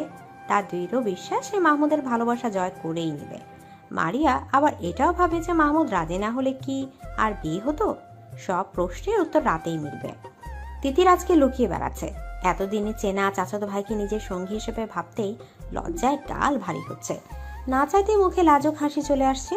আরফানের মুখোমুখি হলে রাতের টুকরো ভালোবাসার মুহূর্ত সিনেমার পর্দার মতো চোখের সামনে ভেসে উঠছে। এত করে লজ্জা রাঙা মুখের লাল আবার পরিমাণ যেন তরতর করে বাড়ছে। আরফানও কম দুষ্ট না, সে তিতিরকে দেখলেই চোখ মারে। দুষ্টমি মাখা চোখে বারবার তার দিকে তাকাচ্ছে। তিতির নিজেকে যথাসম্ভব সংযত রাখছে। তার কেন জানি মনে হচ্ছে তার মনের কথা বাড়ির সবাই জেনে যাবে। রাত 11টা। বাসর ঘর সাজানো হয়েছে। সাদা ফুলের মাঝে লাল বেনারসি পরে মারিয়া জড়সড় হয়ে বসে আছে। মাহমুদকে পাওয়ার তীব্র ইচ্ছে ছিল, আর সেটা যে এতটা সহজে পেয়ে যাবে তা সে কখনো ভাবেনি। ভালোই ভালোই বিয়েটা তো হলো, কিন্তু এখন তার নার্ভাস লাগছে, ভয়ে গলা শুকিয়ে আসছে। মারিয়া চুপচাপ বসে আছে, মাহমুদের জন্য অধীর অপেক্ষায় বসে আছে। তার অপেক্ষার প্রহর যেন শেষ হচ্ছে না। এভাবে বসে থাকতে থাকতে ছোট মনে উকি দেয় হাজারো স্বপ্ন। লাজে লাল হয়ে সে হাসে, কিন্তু মাহমুদ আসে না। মাহমুদের জন্য অপেক্ষা করতে করতে তার মন খারাপ হয়। নতুন বউকে এতক্ষণ বসিয়ে রাখার কোনো মানে আছে? জড়া তো 1টা বাজে। মাহমুদ ঘরে আসে। কাঠের ভারী পাল্লা লাগানোর শব্দে মারিয়া দরজার দিকে তাকায়। মাহমুদ চকিত নয়নে একবার মারিয়ার দিকে তাকিয়ে আবার চোখ ফিরিয়ে হ্যাঙ্গার থেকে কাপড় নিয়ে বাথরুমে কাপড় পাল্টাতে চলে যায়। মারিয়া আশায় ছিল মাহমুদ আসলে সে লাজুক হয়ে তাকে সালাম দেবে, মাহমুদ কথা বলবে, আরো কত কি। কিন্তু এই পুরুষে পরি তুলল এমন বউকে অবহেলা করে বাথরুমে চলে গেল। কিছুক্ষণ পর মাহমুদ বেরিয়ে আসে। মারিয়াকে তার দিকে তাকিয়ে থাকতে দেখে বলল, কাপড় চোপড় পাল্টে শুয়ে পড়ো, অনেক রাত হয়েছে। এই কথাটা বলতে বলতে মাহমুদ বিছানার ফুল সরিয়ে আস্তে করে পাশ ফিরে শুয়ে পড়ে। মাহমুদের কাছে মারিয়া স্তব্ধ হয়ে যায়। ঠোঁট কেঁপে ওঠে, চোখের কোল বেয়ে গড়িয়ে পড়ে পানির ধারা। মাহমুদের এই অবহেলা সে সহ্য করতে পারে না। বুকে অসামান্য ব্যথা অনুভব হয়। নিশ্চুপ কান্নায় নিঃশ্বাস বন্ধ হয়ে আসে। বাসর রাত নিয়ে সবারই কত স্বপ্ন থাকে, মারিয়ারও ছিল। মাহমুদকে নিয়ে নতুন জীবনে পা দেওয়ার ইচ্ছেটা কত রঙিন ছিল, কিন্তু মাহমুদ এমন করছে কেন? মারিয়া কান্না ভেজা চোখে মাহমুদের দিকে তাকিয়ে আছে। তার এখন মনে হচ্ছে মাহমুদ উঠে বসে হেসে ফেলবে আর তাকে জড়িয়ে ধরে বলবে মজা করেছে, কিন্তু না, ঘড়ির কাঁটা টিকটিক করে বয়ে যাচ্ছে। মাহমুদ তো আর ওঠে না। মারিয়া ফুপিয়ে ফুপিয়ে কাঁদে। নিজের অপরাধ কোথায় তা বুঝতে পারে না। ছোট মেয়ে কাঁদতে কাঁদতে বিয়ের ভারী কাপড় পাল্টানোর কথা ভুলে খাটের একপাশে জড়সড় হয়ে ঘুমিয়ে পড়ে। কান্নার ফোফানোর শব্দ বন্ধ হওয়ার পর মাহমুদ উঠে বসে। গভীর চোখে অপলক তাকিয়ে থাকে লাল টুকটুকে বউটার দিকে। এতক্ষণ সে সজাগ ছিল। মারিয়ার প্রতিটা কান্নার শব্দ তার কর্ণগোচর হয়েছে। ঘুমন্ত বউটার দিকে তাকিয়ে স্বস্তির নিঃশ্বাস ফেলল। নিজের একটু কষ্ট হলে মারিয়ার এই শাস্তিটা পাওয়া প্রাপ্য। হাত বাড়িয়ে মারিয়ার কান্না ভেজা ফ্যাকাশে গাল ছুঁয়ে দেয়। খুব ভোরে মারিয়ার ঘুম ভেঙে যায়। পাশে ঘুমন্ত মাহমুদকে দেখে নতুন জীবনে পদার্পণের কথা মনে পড়ে যায়। মাহমুদকে সারা জীবনের জন্য নিজের করে পেয়েছে বলে খুশি লাগছে, আবার তাকে এমন প্রত্যাখ্যান করেছে বলে কষ্টও লাগছে। মারিয়া ঘুম ভাঙার কারণ হিসাবে আবিষ্কার করলো গায়ের ভারী কাপড় আর গহনাগুলো। এগুলোর কারণে গরমে ঘুম ভেঙে গিয়েছে। নতুন বউ হিসেবে আজকে তার নতুন শাড়ি পরার কথা। সে অনুযায়ী মারিয়া নতুন কাপড় হাতে নিয়ে বাথরুমে ঢুকে যায়। হালকা গোলাপি শাড়ি পরে বাথরুম থেকে বেরিয়ে মারিয়া হতভম্ব হয়ে যায়, কারণ ততক্ষণে মাহমুদ কাপড় পরে রেডি। মাহমুদের প্রস্তুতি জোগাড় দেখে বুঝতে পারে মাহমুদ ঢাকা চলে যাচ্ছে। মাহমুদ মারিয়ার দিকে এক পলক তাকিয়ে বেরিয়ে যায়। মাহমুদের এমন কাজেই মারিয়া চুপচাপ দাঁড়িয়ে কেঁদে ফেলে। মাহমুদ এত নিষ্ঠুর ছিল না, তাহলে হঠাৎ এমন নিষ্ঠুর আচরণ করছে কেন? 15 দিন পর সোফিয়া খানম সবার সাথে আলোচনা বসে। আম্মা, আরশের তো একটা ব্যবস্থা করা দরকার। হ্যাঁ, তা তো করা লাগবই। এক কাজ করি, মাহমুদের জন্য যে আকবর আলীর নাতনির কথা বলেছিলাম তা তো আর দেখা হলো না, কিন্তু আরশের জন্য দেখতে ক্ষতি তো নেই। এত মেয়ে দেখা দেখির কি আছে? আমাদের ঘরেই যখন এত সুন্দর পড়ে আছে, তখন আর বাহিরে যাব কি দরকারে? জয়তুন বেগমের কথায় সবাই চমকে যায়। উনি যে তিতিরের কথা বলছে এটা কারো বোঝার বাকি নেই। তিতিরের মা প্রতিবাদ করে, বলল, আম্মা, দিদি তো অনেক ছোট, এসব বলবেন না। তুমি চুপ থাকো, মহিলাদের এত কথা ভালো না। আম্মা, তিতিরকে কিভাবে বিয়ে দেব? ও তো ছোট। মারিয়াও তো তিতিরের বয়সী। মাশাল্লাহ, কি সুন্দর বিবাহিত জীবন। না, বুবুতা হয় না। আমার একটা মেয়ে, আমার অনেক স্বপ্ন। আমার ছেলে কি ফেলানো? বেয়াদবের মতো তর্ক করবি না। আমার ছেলের কাছে তোর মেয়ে যত সুখে থাকবে, অন্য কোথাও এমন সুখ পাবে না। আমার ছেলের মতো এমন ছেলে পাবি? তানি এবার কেঁদে দেয়। স্বামী আর ভাসুরের দিকে তাকিয়ে বলল, আমার মেয়ে আমি বিয়ে দেব না। এত কথার দরকার কি? আরশের সাথেই তিতিরের বিয়ে হবে, আর এটাই আমার সিদ্ধান্ত। আমার সিদ্ধান্তই এই বাড়ির চূড়ান্ত কথা। এই বিয়ে নিয়ে হাজারো কথা কাটাকাটি হয়, কিন্তু কেউ জয়তুন বেগমকে ওনার সিদ্ধান্ত থেকে নাড়াতে পারে না। শেষে জয়তুন বেগম বলল, আমার ছেলে হিসাবে যদি আমার কথা না রাখিস, তাহলে আমার মরা মুখ দেখবি। বুড়া বয়সে আমি কলঙ্ক করে মরবো। মায়ের এমন কথার পরে আর কোনো কথা হয় না। ছেলেরা আর কিছু বলার সাহস পায় না। আরশের সাথে তিতিরের বিয়ে ঠিক হয়। কলেজ থেকে বাড়ি এসে সব শুনে তিতির গলা ছেড়ে কাঁদে। দেয়ালের সাথে কপাল আঘাত করে কপাল খুলে রক্তাক্ত করে পারে। চিৎকার করে করে বলে, আম্মা, আমি কিন্তু বিয়ে করব না। এই বুড়িকে বিয়ে দাও। আমাকে কেউ বিয়ের কথা বললে আমি বিষ খেয়ে নিব। মেয়ের মুখে এমন কথা শুনে মহিবুল্লাহ খান এগিয়ে আসে। ওনার আম্মাকে উনি অনেক মান্যগণ্য করেন। মেয়ের গালে থাপ্পড় দিয়ে বলল, এত কথা বলছিস কেন? বিয়ে ঠিক হয়েছে, বিয়ে হবে, এত কথা বলবি না। তিতির রুমে গিয়ে আরফানকে ফোন দেয়, কিন্তু ফোন বন্ধ। বন্ধ ফোনের দিকে তাকিয়ে তিতির কেঁদে দেয়। তিতির সিদ্ধান্ত নেয় যে আরমানের কথা সবাইকে বলে দেবে। চুপ থেকে প্রিয় মানুষকে হারানো কোনো মানে হয় না। শেষবারের মতো সে আরফানের নাম্বারে ফোন দেয়। এবার ফোন রিসিভ হয়। উপাস থেকে আদরে কণ্ঠ ভেসে আসে, সরি সোনা, আমি ক্লাসে ছিলাম। তুমি কতগুলো ফোন দিয়েছো। আমাকে কি খুব বেশি মিস করছে আমার তিতিরটা? আমাকে তো বিয়ে দিয়ে দিচ্ছে। বাচ্চা মেয়েকে বিয়ে করবে কে? সত্যি আপনার বিশ্বাস হচ্ছে না? আরফান এবার চিন্তিত হয়। তিতিরে কান্না ভেজা গলা স্বর কানে লেগেছে। কপালে চামড়া কুচকে আসে। কি হয়েছে তিথির? কাঁদছো কেন? দাদি আমার বিয়ে ঠিক করে ফেলেছে। কার সাথে? আরুষ ভাইয়ার সাথে। আরফান রাগে কিরমির করে ওঠে। প্রথম দিন থেকে আরশের দৃষ্টি অন্যরকম ছিল। একটা ছেলে আরেকটা ছেলের চোখের দৃষ্টি বোঝার ক্ষমতা আছে। আরফান আরশের চোখের ভাষা বুঝতে পেরেছে, কিন্তু ভাবেনি ব্যাপারটা এত দূরে দেবে। তার ইচ্ছা করছে আরশের গালে ঠাড়ি একটা থাপ্পড় দিতে। বেয়াদব লোক। আরফানের চুপ করে থাকতে দেখে তিতির বলল, আপনি কিছু বলুন, আমি কি করব? আপনাকে ছাড়া আর কাউকেই বিয়ে করব না। আর কাউকে বিয়ে করবে কেন? তুমি তো আমাকে বিয়ে করবে, আমার বউ হবে। কেউ মানবে না। তারপর আরফানকে বাড়ির পুরো ঘটনা বিস্তারিত জানায়। সব শুনে আরফান বলল, আমি সব ঠিক করে নেব, তুমি এত ঘাবড়ে যেও না। আমার ভয় হয় আপনাকে না হারিয়ে ফেলি। ধুর পাগল, আমি তোমার আছি, তোমারই থাকবো, একটু হারাবো না। ভীষণ ভালোবাসি। আমি তো জানি আমার তিতির সোনা আমাকে কত ভালোবাসে। আমিও তিতিরকে ভীষণ ভালোবাসি। সে কি জানে? আরফানের উপর তিতিরের ভীষণ বিশ্বাস। সে জানে আরফান থাকতে কোনো বিপদ তাকে ছুঁতে পারবে না। আরফানের এই কথাগুলো তাকে অনেক সুখ দেয়।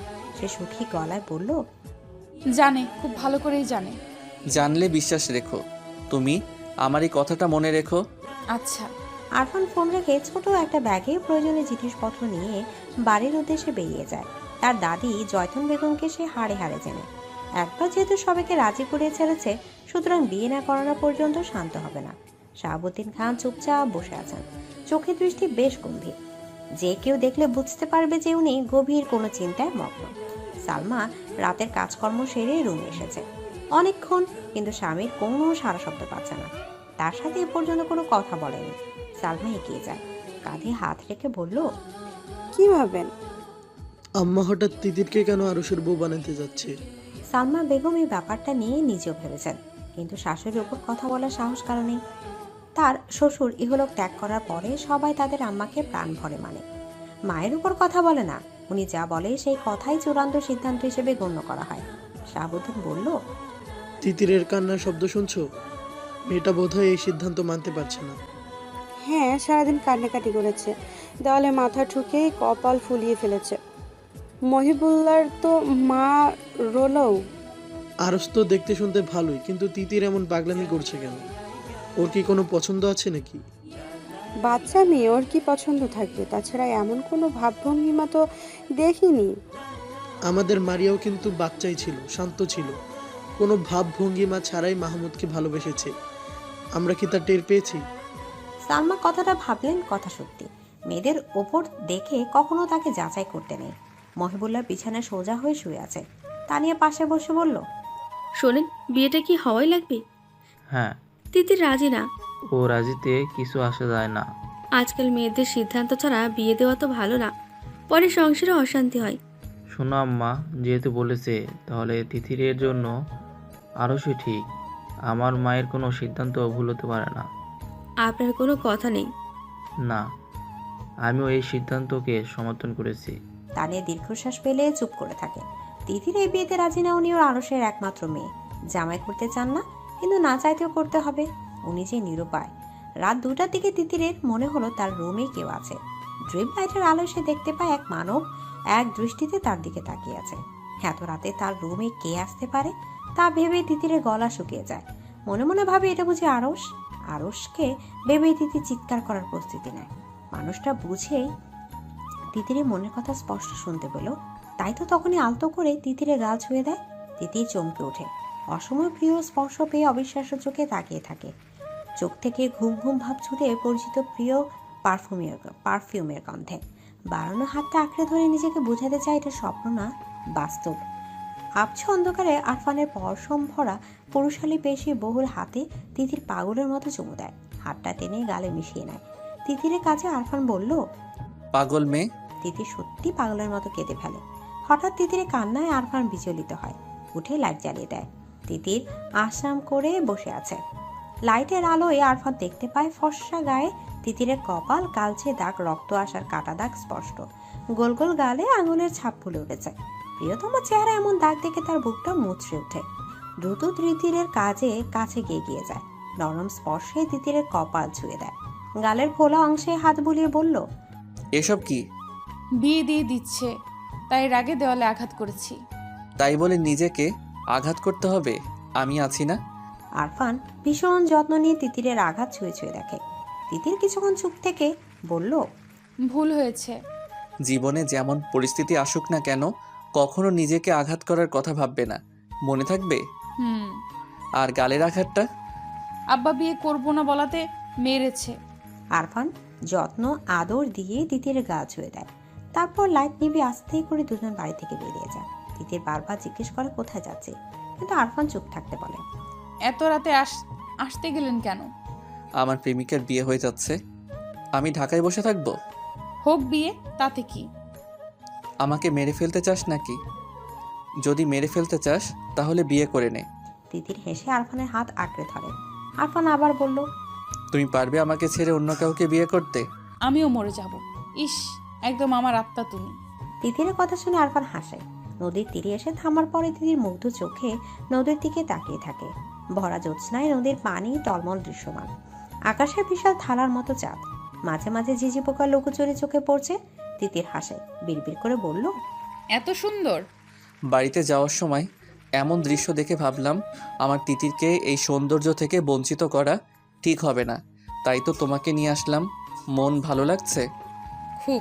দুজনে ঘাটে বাঁধা একটা নৌকায় উঠে বসে। তিতির বলল, নৌকা চালাবে কে? আমিই চালাবো। আমি তোমার মাঝি উজান গাঙ্গে বৈঠা বাইয়া লইয়া যামু শ্বশুরবাড়ি। যদি কন্যা থাকো তুমি রাজি? তিতির সারাদিনের কান্না টেনশন সব ভুলে আরফানের ছন্দ শুনে কিলকিল করে হাসে ওঠে। ভীষণ আহ্লাদে গলায় বলল, মাছি, আমারে তোমার মন মাঝারে নিয়ে যাও, যেখানে কেউ খুঁজে পাবে না। আরেকটু অপেক্ষা করো সুন্দরী, এই মাঝি তোমাকে সমুদ্রে ডুবিয়ে আবার উঠাবে। সাঁতার জানো তো? সাঁতার জানি না, তবে মাছির সাথে থাকতে চিন্তাও করি না। মাঝি শিখাবে। হ্যাঁ, খুব ভালো করে শিখাবো। তিতির নৌকার পাটাতনে মাথা রেখে শুয়ে পড়ে। আরফানের দিকে তাকিয়ে বলল, সারা জীবনের জন্য তুমি আমার মাছি হয়েই থেকো, আমার উজান ঘাটের মাছি থাকবো। শুনছো চাঁদ, এই মাছি আমার, শুধু আমার। তুমি সাক্ষী থাকলে কিন্তু। তিতির তারা ভরা আকাশের দিকে তাকিয়ে মুগ্ধ হয়। এত সুন্দর রাতের আকাশে আগে কখনো দেখেনি, কিংবা কখনো এর রূপ উপভোগ করার চেষ্টাও করেনি। আজকে এমন মধুর রাত উপভোগ করানোর জন্য সে আরফানের উপর কৃতজ্ঞ। মাছ নদীতে যাওয়ার পরে আরফান নৌকার বৈঠা তুলে নেয়। ধীর পায়ে এগিয়ে তিতিরের কাছে যায়। আরফানের উপস্থিতিতে তিতির চোখ খুলে তাকায়, মিষ্টি করে হাসে। আরফান দাঁড়িয়ে থাকে। আরফানকে দাঁড়িয়ে থাকতে দেখে তিতিরও দাঁড়ায়। দুজন দাঁড়ানোর জন্য নৌকা দুলে উঠে। ভয় পেয়ে তিতির আরফানের হাত আঁকড়ে ধরে। আরফান হেসে তিতিরকে কাছে টেনে নেয়। সহাস্য গলায় কৌতুক করে বলল, মাঝিকে সারা জীবনের জন্য চাও, আবার নৌকার সামান্য দোলায় ভয় পাও? এমন হলে তো হবে না অসুন্দরী। হবে হবে, এই সুন্দরের জন্য সব হবে। রাতের জোরালো হাওয়ায় নৌকা আপনা আপনি চলছে। তিতির সামনের দিকে তাকিয়ে বলল, টাইটানিক ছবিটা দেখেছো? অনেকবার, কতবার দেখেছি তার হিসাব নেই। জাহাজে রোজ আর জ্যাক যেমন পাখি হয়েছিল, চলো না তেমন পাখি হই। নিঝুম রাত, ঝিঝি পোগার ঝিঝি ডাক ব্যতীত আর কোনো শব্দ নেই। চারপাশ স্তব্ধ হয়ে আছে। আকাশে চাঁদ তারা মিটিমিটি হেসে যেন তাদের ভালোবাসা দেখছে। এমন মধুর পরিবেশে যদি প্রিয়তমা পাশে থাকে, তাহলে আরফান ঠিক থাকে কি করে? কোনো শ্রাদ্রব্য সেবন না করে তিতির নেশায় আচ্ছন্ন হয়। নিজেকে হারাতে ইচ্ছা করে ছোট তিতিরের মাঝে। বেসামাল ইচ্ছেরা আশকারা দেয়। তার এমন দিশেরা অবস্থায় তিতির যখন আবদার করে সে রোজ আর জ্যাকের মতো পাখি হতে চায়, তখন আরফানের ইচ্ছা করে জ্যাকের মতো রোজকে আদর করতে, একটু ছন্ন ছাড়া হতে। আরফান নিজেকে শান্ত করতে জোরে নিঃশ্বাস ফেলে। তিতির আরফানের শান্ত অথচ চঞ্চল চোখের দিকে তাকায়। তার বুকের খাঁচার হৃৎপিণ্ডটা বেসামাল ভাবে লাফাচ্ছে। আরফানকে খুব ভালোবাসতে ইচ্ছা করছে। পাগলের মতো আরফানের বুকে লেপ্টে থাকতে ইচ্ছা করছে। তিতির খুব ভালো করে জানে এই ভাবনাগুলো ভাবা অন্যায়, কিন্তু তার অবাধ্য পাগলাতে মনে এগুলো ভাবছে। নিঝুম রাতে প্রিয় মানুষের আঙুলের মৃদু ছোঁয়া তার বুক কাঁপিয়ে দিচ্ছে। আরফানের এমন শান্ত চোখের দৃষ্টি তাকে আরো পাগল করে দিচ্ছে। আরফানের গায়ের ভীষণ পরিচিত গ্রামটা এত ভালো লাগছে। আরফান হাসে, হাতে দিয়ে তিতিরের দুহাত আঁকড়ে ধরে পাখির মতো ডানা মেলে। দুজন চোখ বন্ধ করে রাখে। খোলা নদীর উত্তাল বাতাসে কপত কপতিকে নিবিড় ভাবে ছুঁয়ে যায়। আরফান তিতিরের কানের কাছে মুখ নিয়ে ফিসফিস করে বলল, ভালো লাগছে? ভীষণ। আরফান তিতিরের দিকে তাকিয়ে থাকে। তিতির আরফানের বুকে পিঠ লাগিয়ে সামনে তাকিয়ে চোখ বন্ধ করেছিল, কিন্তু হঠাৎ অনুভব করে গলার ঠোঁটের স্পর্শ। তিতিরের সর্বাঙ্গ কেঁপে ওঠে। অবশ হয়ে আসতে চায় হাত পা। সে চোখ খুলে তাকায়, মাথা ঘুরিয়ে আরফানের দিকে তাকায়। আরফানকে তখন অন্যরকম লাগছিল, নেশায় আচ্ছন্ন হয়েছিল। দুজনের চোখে চোখে কথা হয়। আরফান টুপ করে তিতিরের ঠোঁট স্পর্শ করে বলল, ভালোবাসি। তিতির এক দৃষ্টিতে তাকিয়ে আছে। তিতিরের চোখের ভাষায় কিছু ছিল যা আরফানের বুক কাঁপিয়ে দিল। মাঝ নদীতে এক গভীর চুম্বনের সূচনা হলো। উন্মাদ হয়ে গেল দুজন। কিছুক্ষণ পর আরফান শক্ত করে তিতিরকে আঁকড়ে ধরে ফিসফিস করে বলল, আমি সবাইকে মানিয়ে জলদি বিয়ে করে নেব, প্রমিস। তুমি খুব দুষ্টু, আমি তোমাকে বিয়ে করব না। কাকে করবে? আরশকে? না, তোমাকে। নৌকার পাটাতনে দুজন শুয়ে আকাশের দিকে তাকিয়ে থাকে। চাঁদটা কেমন ঝলঝল করছে। তিতিরে মনে হলো একটু আগে তাদের ভালোবাসার সাক্ষী হয়ে চাঁদ হাসছে। সে লজ্জা পায়, আরফানকে জড়িয়ে ধরে। আরফান বলল, কি হলো? চাঁদ সব দেখে নিয়েছে। তিতিরের কথায় আরফান হো হো করে হেসে ওঠে। এই মেয়েটা কাছে থাকলে দুনিয়া তো সুখী লাগে। সে তিতিরের কপালে ভালোবাসার স্পর্শ রেখে দেয়। চাঁদকে সাক্ষী রেখে মাঝিকে পার্মানেন্ট করেছো। চাঁদকে সাক্ষী রেখেই মাঝির আদরে আদুরি বলে। তুমি আমার মাছি। আজকে আমার তিতির আমাকে তুমি করে বলছে। মাছি তো খুব দুষ্টু। আরফান হাত বাড়িয়ে নদী থেকে পানি এনে তিতিরের গায়ে দেয় আর বলে, মাঝিরা দুষ্টুই হয় গো সুন্দরী। গভীর রাত, সবাই ঘুমালেও মারিয়ার চোখের তারায় যেন ঘুম দেখা নেই। মাহমুদ তার ঘুম করে নিয়েছে। কি নিদারুণ ব্যথায় তাকে জড়িয়ে রেখেছে, তাকে লোকটা জানে। মেয়ে এত নিষ্ঠুর, এটা মারিয়া জানা ছিল না। আগে না হয় মারিয়া ওনার কেউ ছিল না, কিন্তু এখন তো মারিয়া ওনার স্ত্রী। এটা মানা গেল যে সারাদিন কাজ নিয়ে ব্যস্ত থাকে, তাই না মারিয়ার কথা মনে পড়ার সময় পায় না। কিন্তু রাতেও কি কাজ করে? এমন একান্ত নিরিবিলি রাতে কি তার কথা মনে হয় না? মাহমুদের কথা ভাবতে ভাবতে মারিয়ার গাল ভিজে ওঠে। কান্না করা যেন তার নিয়মিত রুটিন হয়ে গিয়েছে। মাহমুদ বাড়ি আসে না, এটা একরকম শাস্তি। কিন্তু মোবাইলের নাম্বার ব্ল্যাক লিস্টে রাখার মানে কি? মারিয়া যে যোগাযোগ করবে এমন একটা রাস্তাও সে খুলে রাখেনি। মারিয়া হঠাৎ বুঝতে পারে তার মোবাইলটা মৃদু কেঁপে উঠেছে। সে পানি ভরা চোখে ঝাপসা দৃষ্টি মেলে মোবাইলের দিকে তাকায়। এত রাতে কে ফোন দিবে? মাহমুদের কল দেখে আনন্দে মারিয়ার দম বন্ধ হয়ে যায়। কাঁপা কাঁপা হাতে ফোন রিসিভ করতে গেলেই তা কেটে যায়। মারিয়া হতভম্ব হয়ে তাকিয়ে থাকে। ফোন রিসিভ করার আগেই কেটে গেল। আফসোসে মারিয়া মরে যেতে ইচ্ছা করলো। তখনই আবার ফোন এলো। মারিয়া সাথে সাথে রিসিভ করে, কিন্তু কথা বলতে পারে না। কোনো এক অজানা কারণে তার গলা দিয়ে কথা আসছে না। মাহমুদ বোধহয় তার কথায় অপেক্ষায় ছিল। সে চুপ দেখে মাহমুদ বলল, মারিয়া। মারিয়া কেঁপে ওঠে। চোখ বন্ধ করে মাহমুদের গলার স্বর অনুভব করে। মাহমুদ আবার বলল, ঘুমিয়ে গেছো? না। এত রাত হলো, ঘুমাওনি কেন? আপনি বাড়ি আসেন না কেন? বাড়ি আসবো কেন? কেন আসবেন জানেন না? ও আচ্ছা। কি আচ্ছা? আসতে হবে না। তুমি কি আমার উপর রাগ করে আসছো? না। মারিয়া শোনো, হুম। তোমার জন্য একটা সারপ্রাইজ আছে। কি সারপ্রাইজ? কালকে বাড়ি আসছি। মারিয়ার হাত পা ঠান্ডা হয়ে যায়। তাকে একরাশ লজ্জা এসে জাপটে ধরে। সে কট করে ফোনটা কেটে দেয়। ইস, এত লজ্জা লাগছে কেন? সকালে ঘুম ভাঙার পর তিতিরের ঠোঁটের কোণে মিষ্টি হাসি লেগে থাকে। খুশি মনে নাস্তা করতে যায়।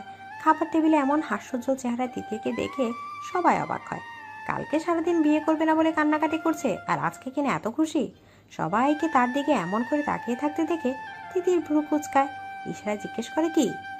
জয়তুন বেগম আরফানের মা সালমার দিকে তাকিয়ে বলল, দেখেছো সালমা, বিয়ের কথা শুনলে প্রথম প্রথম মেয়েরা একটু কাঁদেই, তারপর ঠিক হয়ে যায়।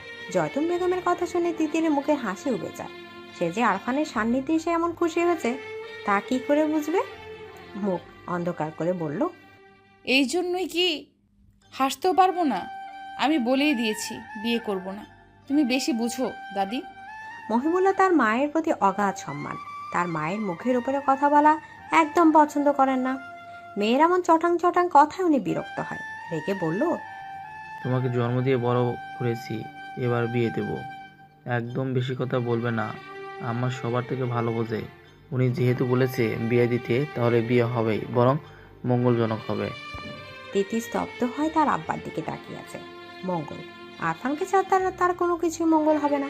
ওনাদের সবার মনোভাব দেখে মনে হচ্ছে যে কোনো মুহূর্তে বিয়ে হয়ে যেতে পারে। সে আশেপাশে মাথা ঘুরিয়ে আরফানকে খুঁজে, কিন্তু কোথাও আরফান নেই। তিতির বিমর্ষ হয়। আরফান তাকে বলেছিল সে সবাইকে বুঝিয়ে বলবে, কিন্তু এখন এই মুহূর্তে মানুষটাকে দেখতে পাচ্ছে না। অথচ এখনই কথাটা বলার সুযোগ ছিল। তিতির খাবার রেখে উঠে তার রুমে চলে যায়। তার পিছু পিছু আরশও যায়। সবাই যেন ব্যাপারটা দেখেও দেখলো না। ওনাদের ধারণা দুজনের বিয়ে হবে। এখন একটু আলাদা কথা বলতেই পারে।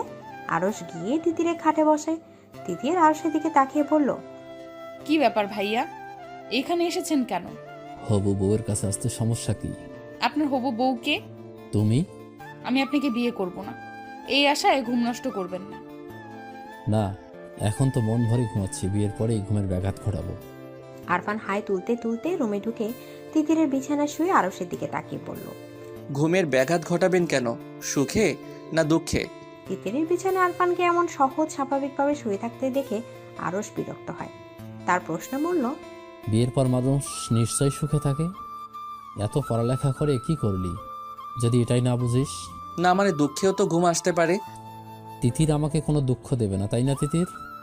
আমি তো আপনাকে বিয়েই করব না। তিতিরের কথায় আরফান হো হো করে হেসে ওঠে। আরশ বলল, তা আজকে রাতেই দেখা যাবে। আরশের কথায় দুজনেই চমকে যায়। তিতির বলল, মানে? বলা বারণ, সময় মতো জানতে পারবে। আরশ চলে গেল। তিতির স্তব্ধ হয়ে তাকিয়ে থাকে। আরফান হাতের ইশারায় তিতিরকে চুমু দিয়ে বলল, নো চাপ বেবি, মেহু না। তিতির হাসে। আরফান উঠে বেরিয়ে যায়। যাওয়ার আগে তিতিরে কপালে পড়ে থাকা চুলগুলোতে ফু দিয়ে আরো এলোমেলো করে দিয়ে বলে, তুমি আমাকে বিয়ের প্রস্তুতি নাও, দেখা যাবে যে কোনো মুহূর্তে এসে বলবো কবুল বলো তিতির। আরফানের পাগলামিতে তিতির হাসে। আরশের পক্ষে যদি বাড়ির সবাই থাকে তাহলে আরফানের পক্ষে শুধুমাত্র সে থাকবে, আর তার ধীর বিশ্বাস যে আরফান তাকে নিজের করে নিতে পারবে। দুপুর হতে হতে আরফান আর তিতির এটা বুঝতে পারে যে আরশের সাথে আজকে বিয়ে হয়ে যাবে। আরফান হাসে। সন্ধ্যা নাগাদ সবার অগোচরে তিতিরকে নিয়ে বেরিয়ে যায়। ঘণ্টাখানেক পর দুজন ফিরে আসে। বাড়িতে ততক্ষণে হট্টগোল পড়ে গিয়েছে। শাহাবুদ্দিন আরফানের সামনে দাঁড়িয়ে বলল, কোথায় গিয়েছিলি? আমরা বিয়ে করেছি আব্বা। তিতির সুখ নাকি দুঃখ কোনটা অনুভব করছে সেটা তার বোধগম্য হচ্ছে না। তার শরীর মৃদু কাঁপছে। আরফানের হঠাৎ সিদ্ধান্তে সে তৎক্ষণাৎ ভাবনায় পড়ে গিয়েছিল। সবাইকে না জানিয়ে বিয়ের মতো এমন গুরুত্বপূর্ণ সিদ্ধান্ত একা নেয়া কি যে সে কথা? কিন্তু তার আরফানের দিকে তাকিয়ে মনে হলো, এখন এই মুহূর্তে সে সায় না জানায় তাহলে সারা জীবনের জন্য প্রিয় মানুষকে হারিয়ে অপ্রিয় মানুষের বুকের অনিচ্ছা যেতে হবে। গুমড়ে কেঁদে মরতে হবে আজীবন। তিতি চোখ বন্ধ করে সিদ্ধান্ত নেয়। আরফান তো বাইরে কোনো ছেলে না, সবার চেনা জানা নিজেদের ছেলে। হয়তো প্রথমে একটু ঝামেলা হবে, কিন্তু পরে তো সব ঠিক হয়ে যাবে। কিন্তু এখন যদি সবার ভয়ে তার দিকে আরফানের বাড়িতে দেয়া হাতটা শক্ত করে না ধরে, তাহলে এই মানুষটাকে সারা জীবনের জন্যও হারাতে হবে। এটা তিতির কখনোই মানতে পারবে না। তাছাড়া তার ভালোবাসা কি এতই ঠুনকো নাকি যে হাত ছেড়ে দেবে? সবার রুদ্র মূর্তি দেখে তিতিরে বুকটা ধরাস ধরাস করে কেঁপে ওঠে। সে আরফানের পেছনে গিয়ে দাঁড়ায়। সবকিছু আরফানই মোকাবেলা করবে। আরফান তার সদ্য বিবাহিতা স্ত্রীর দিকে তাকে বুঝতে পারে তিতির ভয় পাচ্ছে। সে সবার অগোচরে হাতের মৃদু চাপে তাকে আশ্বস্ত করে দেয়। তিতির আরফানের পিঠের কাছের শার্ট শক্ত করে ধরে। শাহাবুদ্দিন খান আরফানের দিকে শক্ত চোখে তাকিয়ে আছে। আরফান সবার দিকে তাকিয়ে মনোভাব বোঝার চেষ্টা করছে। শাহাবুদ্দিন খান কোনো কথা না বলে ঠাস করে আরফানের গালে থাপ্পড় দিয়ে ফেলে। ওনার এমন কাজে উপস্থিত সবাই হতভম্ব হয়ে যায়। শাহাবুদ্দিন খান আর মারার আগে সালমা বেগম ছেলেকে আঁকড়ে ধরে বাধা দেয়। গায়ে হাত তুললেন কেন? ছেলে কি এখনো ছোট আছে? যা বলার মুখে বললেন। তুমি সামনে দাঁড়িয়েছো কেন? ওকে কথা বলতে দাও। সালমা বেগম সরে দাঁড়ান। আরফান মাথা নিচু করে দাঁড়িয়ে আছে। আরফানের এখনো বিশ্বাস হচ্ছে না সে তার আব্বা তাকে মেরেছে। তার মুখের থমথম ভাব পেছনে দাঁড়ানো তিতির টের পায়। সে ডুকরে কেঁদে ওঠে। শাহাবুদ্দিন খান বলল, এমন কাজ করার মানে কি? বিয়ের বয়স হয়েছে না? বিয়ের বয়স হলে আমাকে বলতি। তাছাড়া বিয়ে করার জন্য কি দেশে আর কোনো মেয়ে ছিল না? ওর ভাই আমার বোনকে বিয়ে করেছে, তাই আমি ওকে বিয়ে করেছি। আরফানের এমন যুক্তি শুনে সবাই হতভম্ব হয়ে যায়। জয়তুন বেগমের সিদ্ধান্ত যে আরফান তাদের এমন হাতের তুড়িতেই নষ্ট করে দেবে তা কে জানতো? উনি রাগে লাল হয়ে বলল, বিয়াদবের মতো কথা বলিস না। আরফান তার দাদির দিকে তাকায়, কিন্তু কিচ্ছু বলে না। শাহাবুদ্দিন খান বলল, মাহমুদ মারিয়াকে বিয়ে করেছে বলে তুই তিতিরকে বিয়ে করেছিস? হ্যাঁ। এটা কোনো কারণ হতে পারে না, সঠিক কারণ বল। এটাই কারণ। শাহাবুদ্দিন খান ওনার ছেলেকে ভালো করে চেনেন। ছেলের মুখের কথা এক চোখের ভাষায়। উনি গম্ভীর গলায় বলল, থাপড়ে দাঁত ফেলে দেবো বেয়াদব। আরফান তার আব্বার রাগ সম্পর্কে ধারণা আছে। সে গম্ভীর গলায় কারণটা বলল। মুখের ভাব এমন যেন খুবই গুরুত্বপূর্ণ কার্য সম্পাদন করেছে। আমি তিতিরকে ভালোবাসি। আরফানের এমন সরল স্বীকারোক্তিতে সবাই হতবাক। সে কিরকম প্রতিক্রিয়া দেবে সেটাই বুঝে উঠতে পারছে না। আরফান আর তিতিরের মাঝেও যে এমন সম্পর্ক থাকতে পারে তা বোধহয় কারো মাথায় ছিল না। সবাই যখন আশ্চর্য হয়ে কথা বলার ভাষা হারিয়ে নির্বাক, তখন শাহাবুদ্দিন খান স্বাভাবিক যেন উনি এই ব্যাপারে সম্পূর্ণ জানতেন। ভালোবাসি সেটা বললেই হতো, এমন কাজ করার দরকার কি? বলার সুযোগ ছিল নাকি? তার আগেই যে বিয়ে দিয়ে দিচ্ছেন। আর তিতিরকে বিয়ে দেওয়ার ব্যাপারটা কি আমি বসে বসে দেখব? তাই বলে তুই তিতিরকে জোর করে বিয়ে করেছিস? আরফান তিতিরের দিকে তাকায়, যেন তিতিরের থেকে প্রেমের স্বীকারোক্তি শুনতে চাইছে। তিতির যেন আরফানের চোখের ভাষা নিমিষে বুঝে গেল। সে কাঁপা কাঁপা অধর মিলে আর বড় আব্বুর দিকে তাকিয়ে বলল, বড় আব্বু, এই বিয়েতে আমার সম্মতি ছিল। যতন বেগম ওনার ছোট ছেলের দিকে তাকায়। মহিবুল্লাহ খান যদিও রেগেছিলেন, কিন্তু ভাই যেখানে নিজের ছেলেকে শাসন করছে সেখানে উনি আর কি বলবেন ভেবে পান না। কিন্তু এখন মেয়ের কথা শুনে ওনার মাথায় রক্ত চড়ে উঠে যায়। ক্ষিপ্ত গতিতে মেয়ের দিকে যায়। আরফানের পেছন থেকে তিতিরকে টেনে সামনে এনে তাকে মারতে প্রস্তুত হয়। তিতিরকে আঘাত করার আগে আরফান আবার তিতিরকে আগলে নিজের কাছে নিয়ে বলল, খবরদার চাচ্চু, তিতির এখন শুধুমাত্র আপনার মেয়ে না, সে এখন আমার স্ত্রী। আর আমার সামনে আমার স্ত্রীকে আঘাত করার কথা ভাববেন না। আরফানের এমন প্রতিরোধী মনোভাব সবার দিকে তাকিয়ে থাকে। তানিয়া বেগম সুখী হবেন নাকি মেয়ের উপর রেগে যাবেন তা ঠিক বুঝতে পারছে না। শাশুড়ির পছন্দ অনুযায়ী বিয়ে হওয়ার চেয়ে আরফানের কাছে বিয়ে হতে যেন ঢের ভালো হয়েছে। ডাক্তার জামাই তানিয়া বেগম হাসি হাসি মুখে মেয়ে আর মেয়ে জামাই দিকে তাকিয়ে আছে। এই যে আরফান ওনার মেয়েকে আগলে রেখে ওনার স্বামীর আঘাত থেকে রক্ষা করলো, এই ব্যাপারটা দেখেই উনি আরফানের পক্ষে চলে গেলেন। কজন স্বামী নিজের স্ত্রী কিভাবে আগলে রাখে। আরস পরিস্থিতি দেখে যদিও কষ্ট পেয়েছে, কিন্তু এখন শত কথা কাটাকাটি মারামারি করলে কি আর তিতির তার হবে? হবে না। তাই সংসারে অশান্তি করার কোনো মানেই হয় না। সে তার আম্মাকে কোনো কথা বলতে নিষেধ করলো।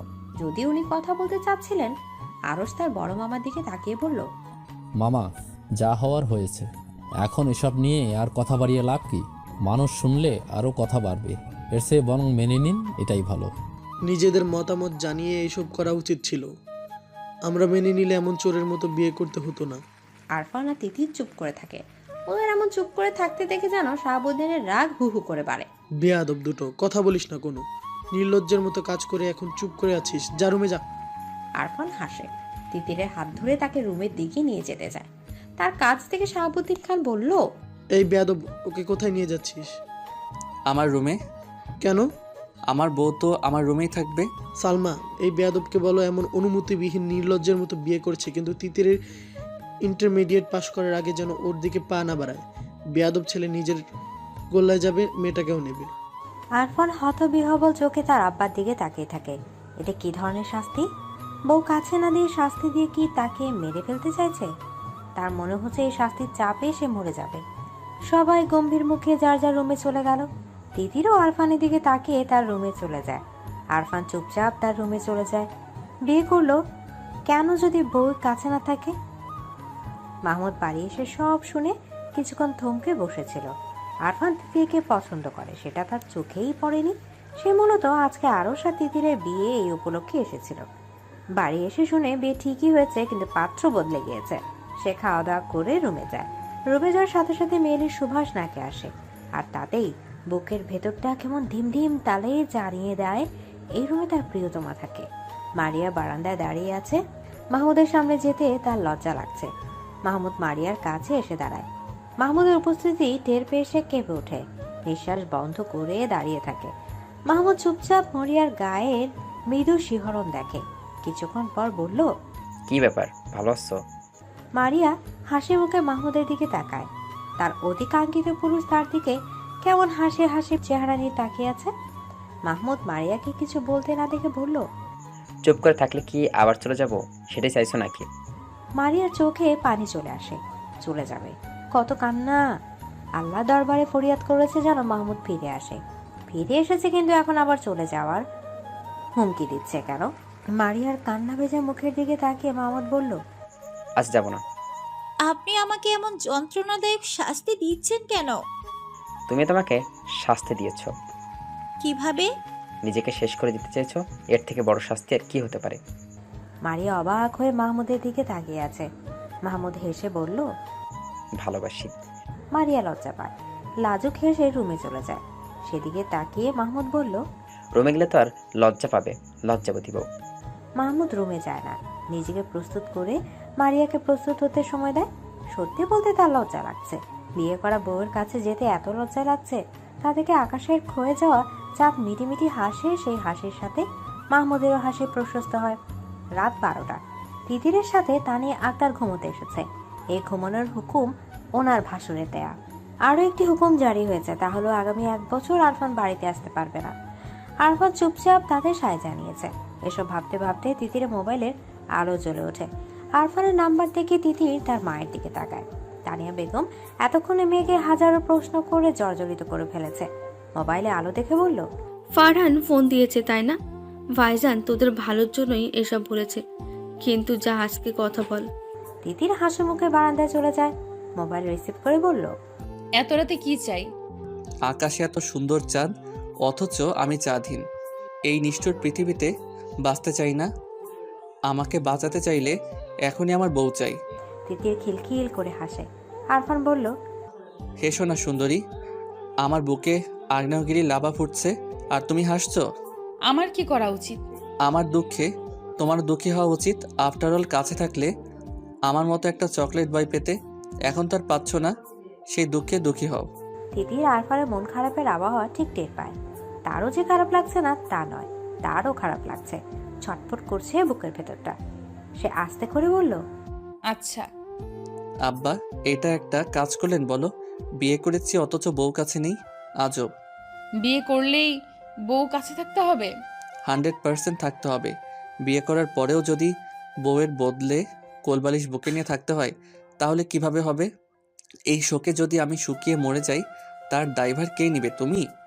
হুম, বিয়ে করে ফায়দা কি হলো ভাই? আমি সারা জীবনের জন্য আপনার হয়ে গেলাম, এইটাই লাভ। হ্যাঁ বুঝেছি। সেটাই কি যথেষ্ট না? যথেষ্ট। তাহলে আর কি? আমার যে বিয়ে বিয়ে ফিলিংস আসছে না, এর জন্য বউ চাই? হ্যাঁ, বিয়ের পরে বউকে জড়িয়ে ধরতে না পারলে, আদর করতে না পারলে কি করে মনকে বোঝাবো যে আমার একটা নাদুস নুদুস বউ আছে? মাহমুদ আর মারিয়াও তো আমাদের বয়সী, ওরা তো একসাথে থাকছে, তাহলে আমরা কি অপরাধ করেছি? সেটা আপনার আব্বাকে বোঝান। আরফানের ভীষণ রাগ হলো। মেয়েটা কি তার অব্যক্ত কথাটা বুঝতে পারছে না? সে ফোন কেটে দিল। তারপর চুপচাপ রুমে চলে গেল।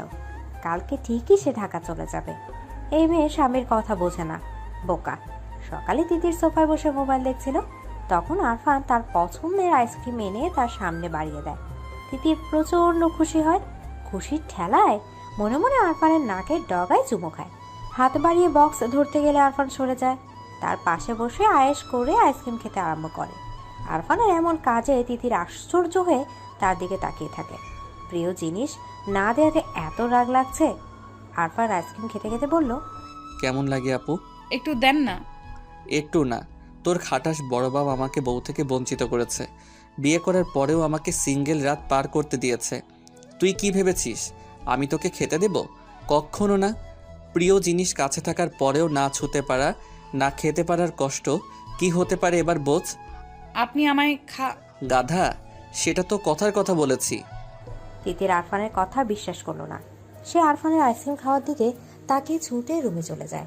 মনে মনে ভাবে, জামাই কি এমন লাগামহীন হয়? উফ। জয়তুন বেগম মুখ ভার করে বসে আছে।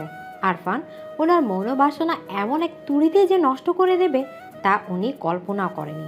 ওনার কথার অবদ্ধ হওয়ার সাহস কি করে হলো? ছেলেটা এত বেয়াদব তা আগে কখনোই চোখে পড়েনি। নাতির সামান্য আবদার রাখতে না পারার কষ্টে মুখ ভার করে সোফায় বসে আছে। এ বাড়ির ছেলে মেয়েগুলো এত খারাপ, একটা আরেকটার সাথে প্রেমে মশগুল হয়ে গেছে। মান সম্মান পুরো শেষ। আরও রুম থেকে বেরিয়ে তার নানির বিষণ্ণ চেহারা দেখে তাকিয়ে ভ্রু কোঁচকায়। তার নানি আর মা একটু বেশি প্রতিক্রিয়া জানাচ্ছে, যা মোটেও শোভন না। হ্যাঁ, সে তিতিরকে পছন্দ করেছিল। বিয়ে করার আশা বুকে মাথা নাড়া দিয়ে উঠেছিল। কালকে তিতির আর আরফানকে স্বামী স্ত্রী রূপে দেখে তার যে খারাপ লাগেনি এটা একদম মিথ্যে কথা। তারও কিঞ্চিত খারাপ লেগেছে।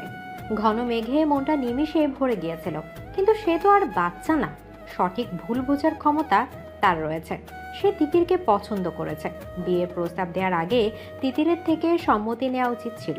ওর পছন্দ অপছন্দ আছে কিনা সেটা জানা উচিত ছিল, কিন্তু সে তা না করেই বিয়ের আয়োজন শুরু করেছে। কিন্তু তার পছন্দে কি বিয়ে হবে? সে পছন্দ করেছে তিতিরকে, কিন্তু তিতির, সে যে পছন্দ করে আরফানকে। দুজনের মতোই তো বিয়ে হয়, একজনের তো কিছুই হয় না।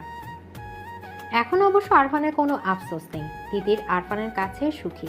সেও না হয় তার সুখ সন্ধানে পাখি খুঁজে নেবে, কিন্তু তার নানির প্রতিক্রিয়া সবার চোখে পড়ার মতো।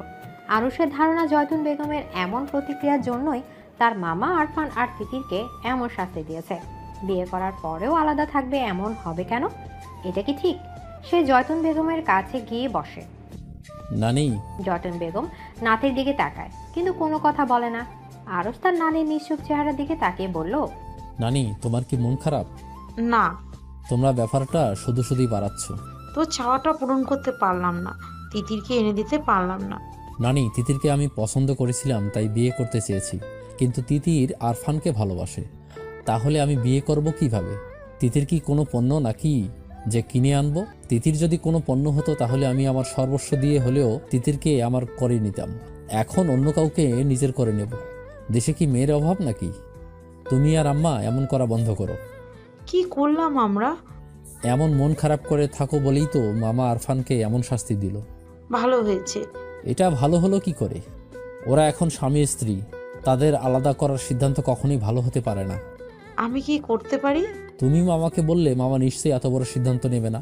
জয়তুন বেগম আরুষকে যেমন ভালোবাসে তেমনি আরফান আর তিতিরকেও ভালোবাসে। আরুষের মনোবাসনা পূরণ করতে না পেরে তাদের উপর ক্ষুব্ধ হয়েছিলেন, কিন্তু বিয়ে যেহেতু হয়ে গিয়েছে এখন আর আলাদা করা আসলে ঠিক হবে না। একে অপরের উপর সম্পূর্ণ অধিকার রয়েছে। শাহাবুদ্দিন খান আর মহিবুল্লাহ খান একসাথে বসে আছে, দুজনেই বিভ্রান্ত। মায়ের কথা রাখতে পারেনি, তাই তাদের মুখ বিমর্ষ। জয়তুন বেগমকে দেখে শাহাবুদ্দিন খান নড়ে চড়ে বসে বলল, আম্মা, আপনার কথা রাখতে পারিনি, আমি লজ্জিত। আম্মা, আপনি চাইলে ওদেরকে আরো বড় শাস্তি দিতেও পারবো। জয়তুন বেগম মাথা নেড়ে না করে, ছেলেদের নিজের মনোবাসনা জানায়।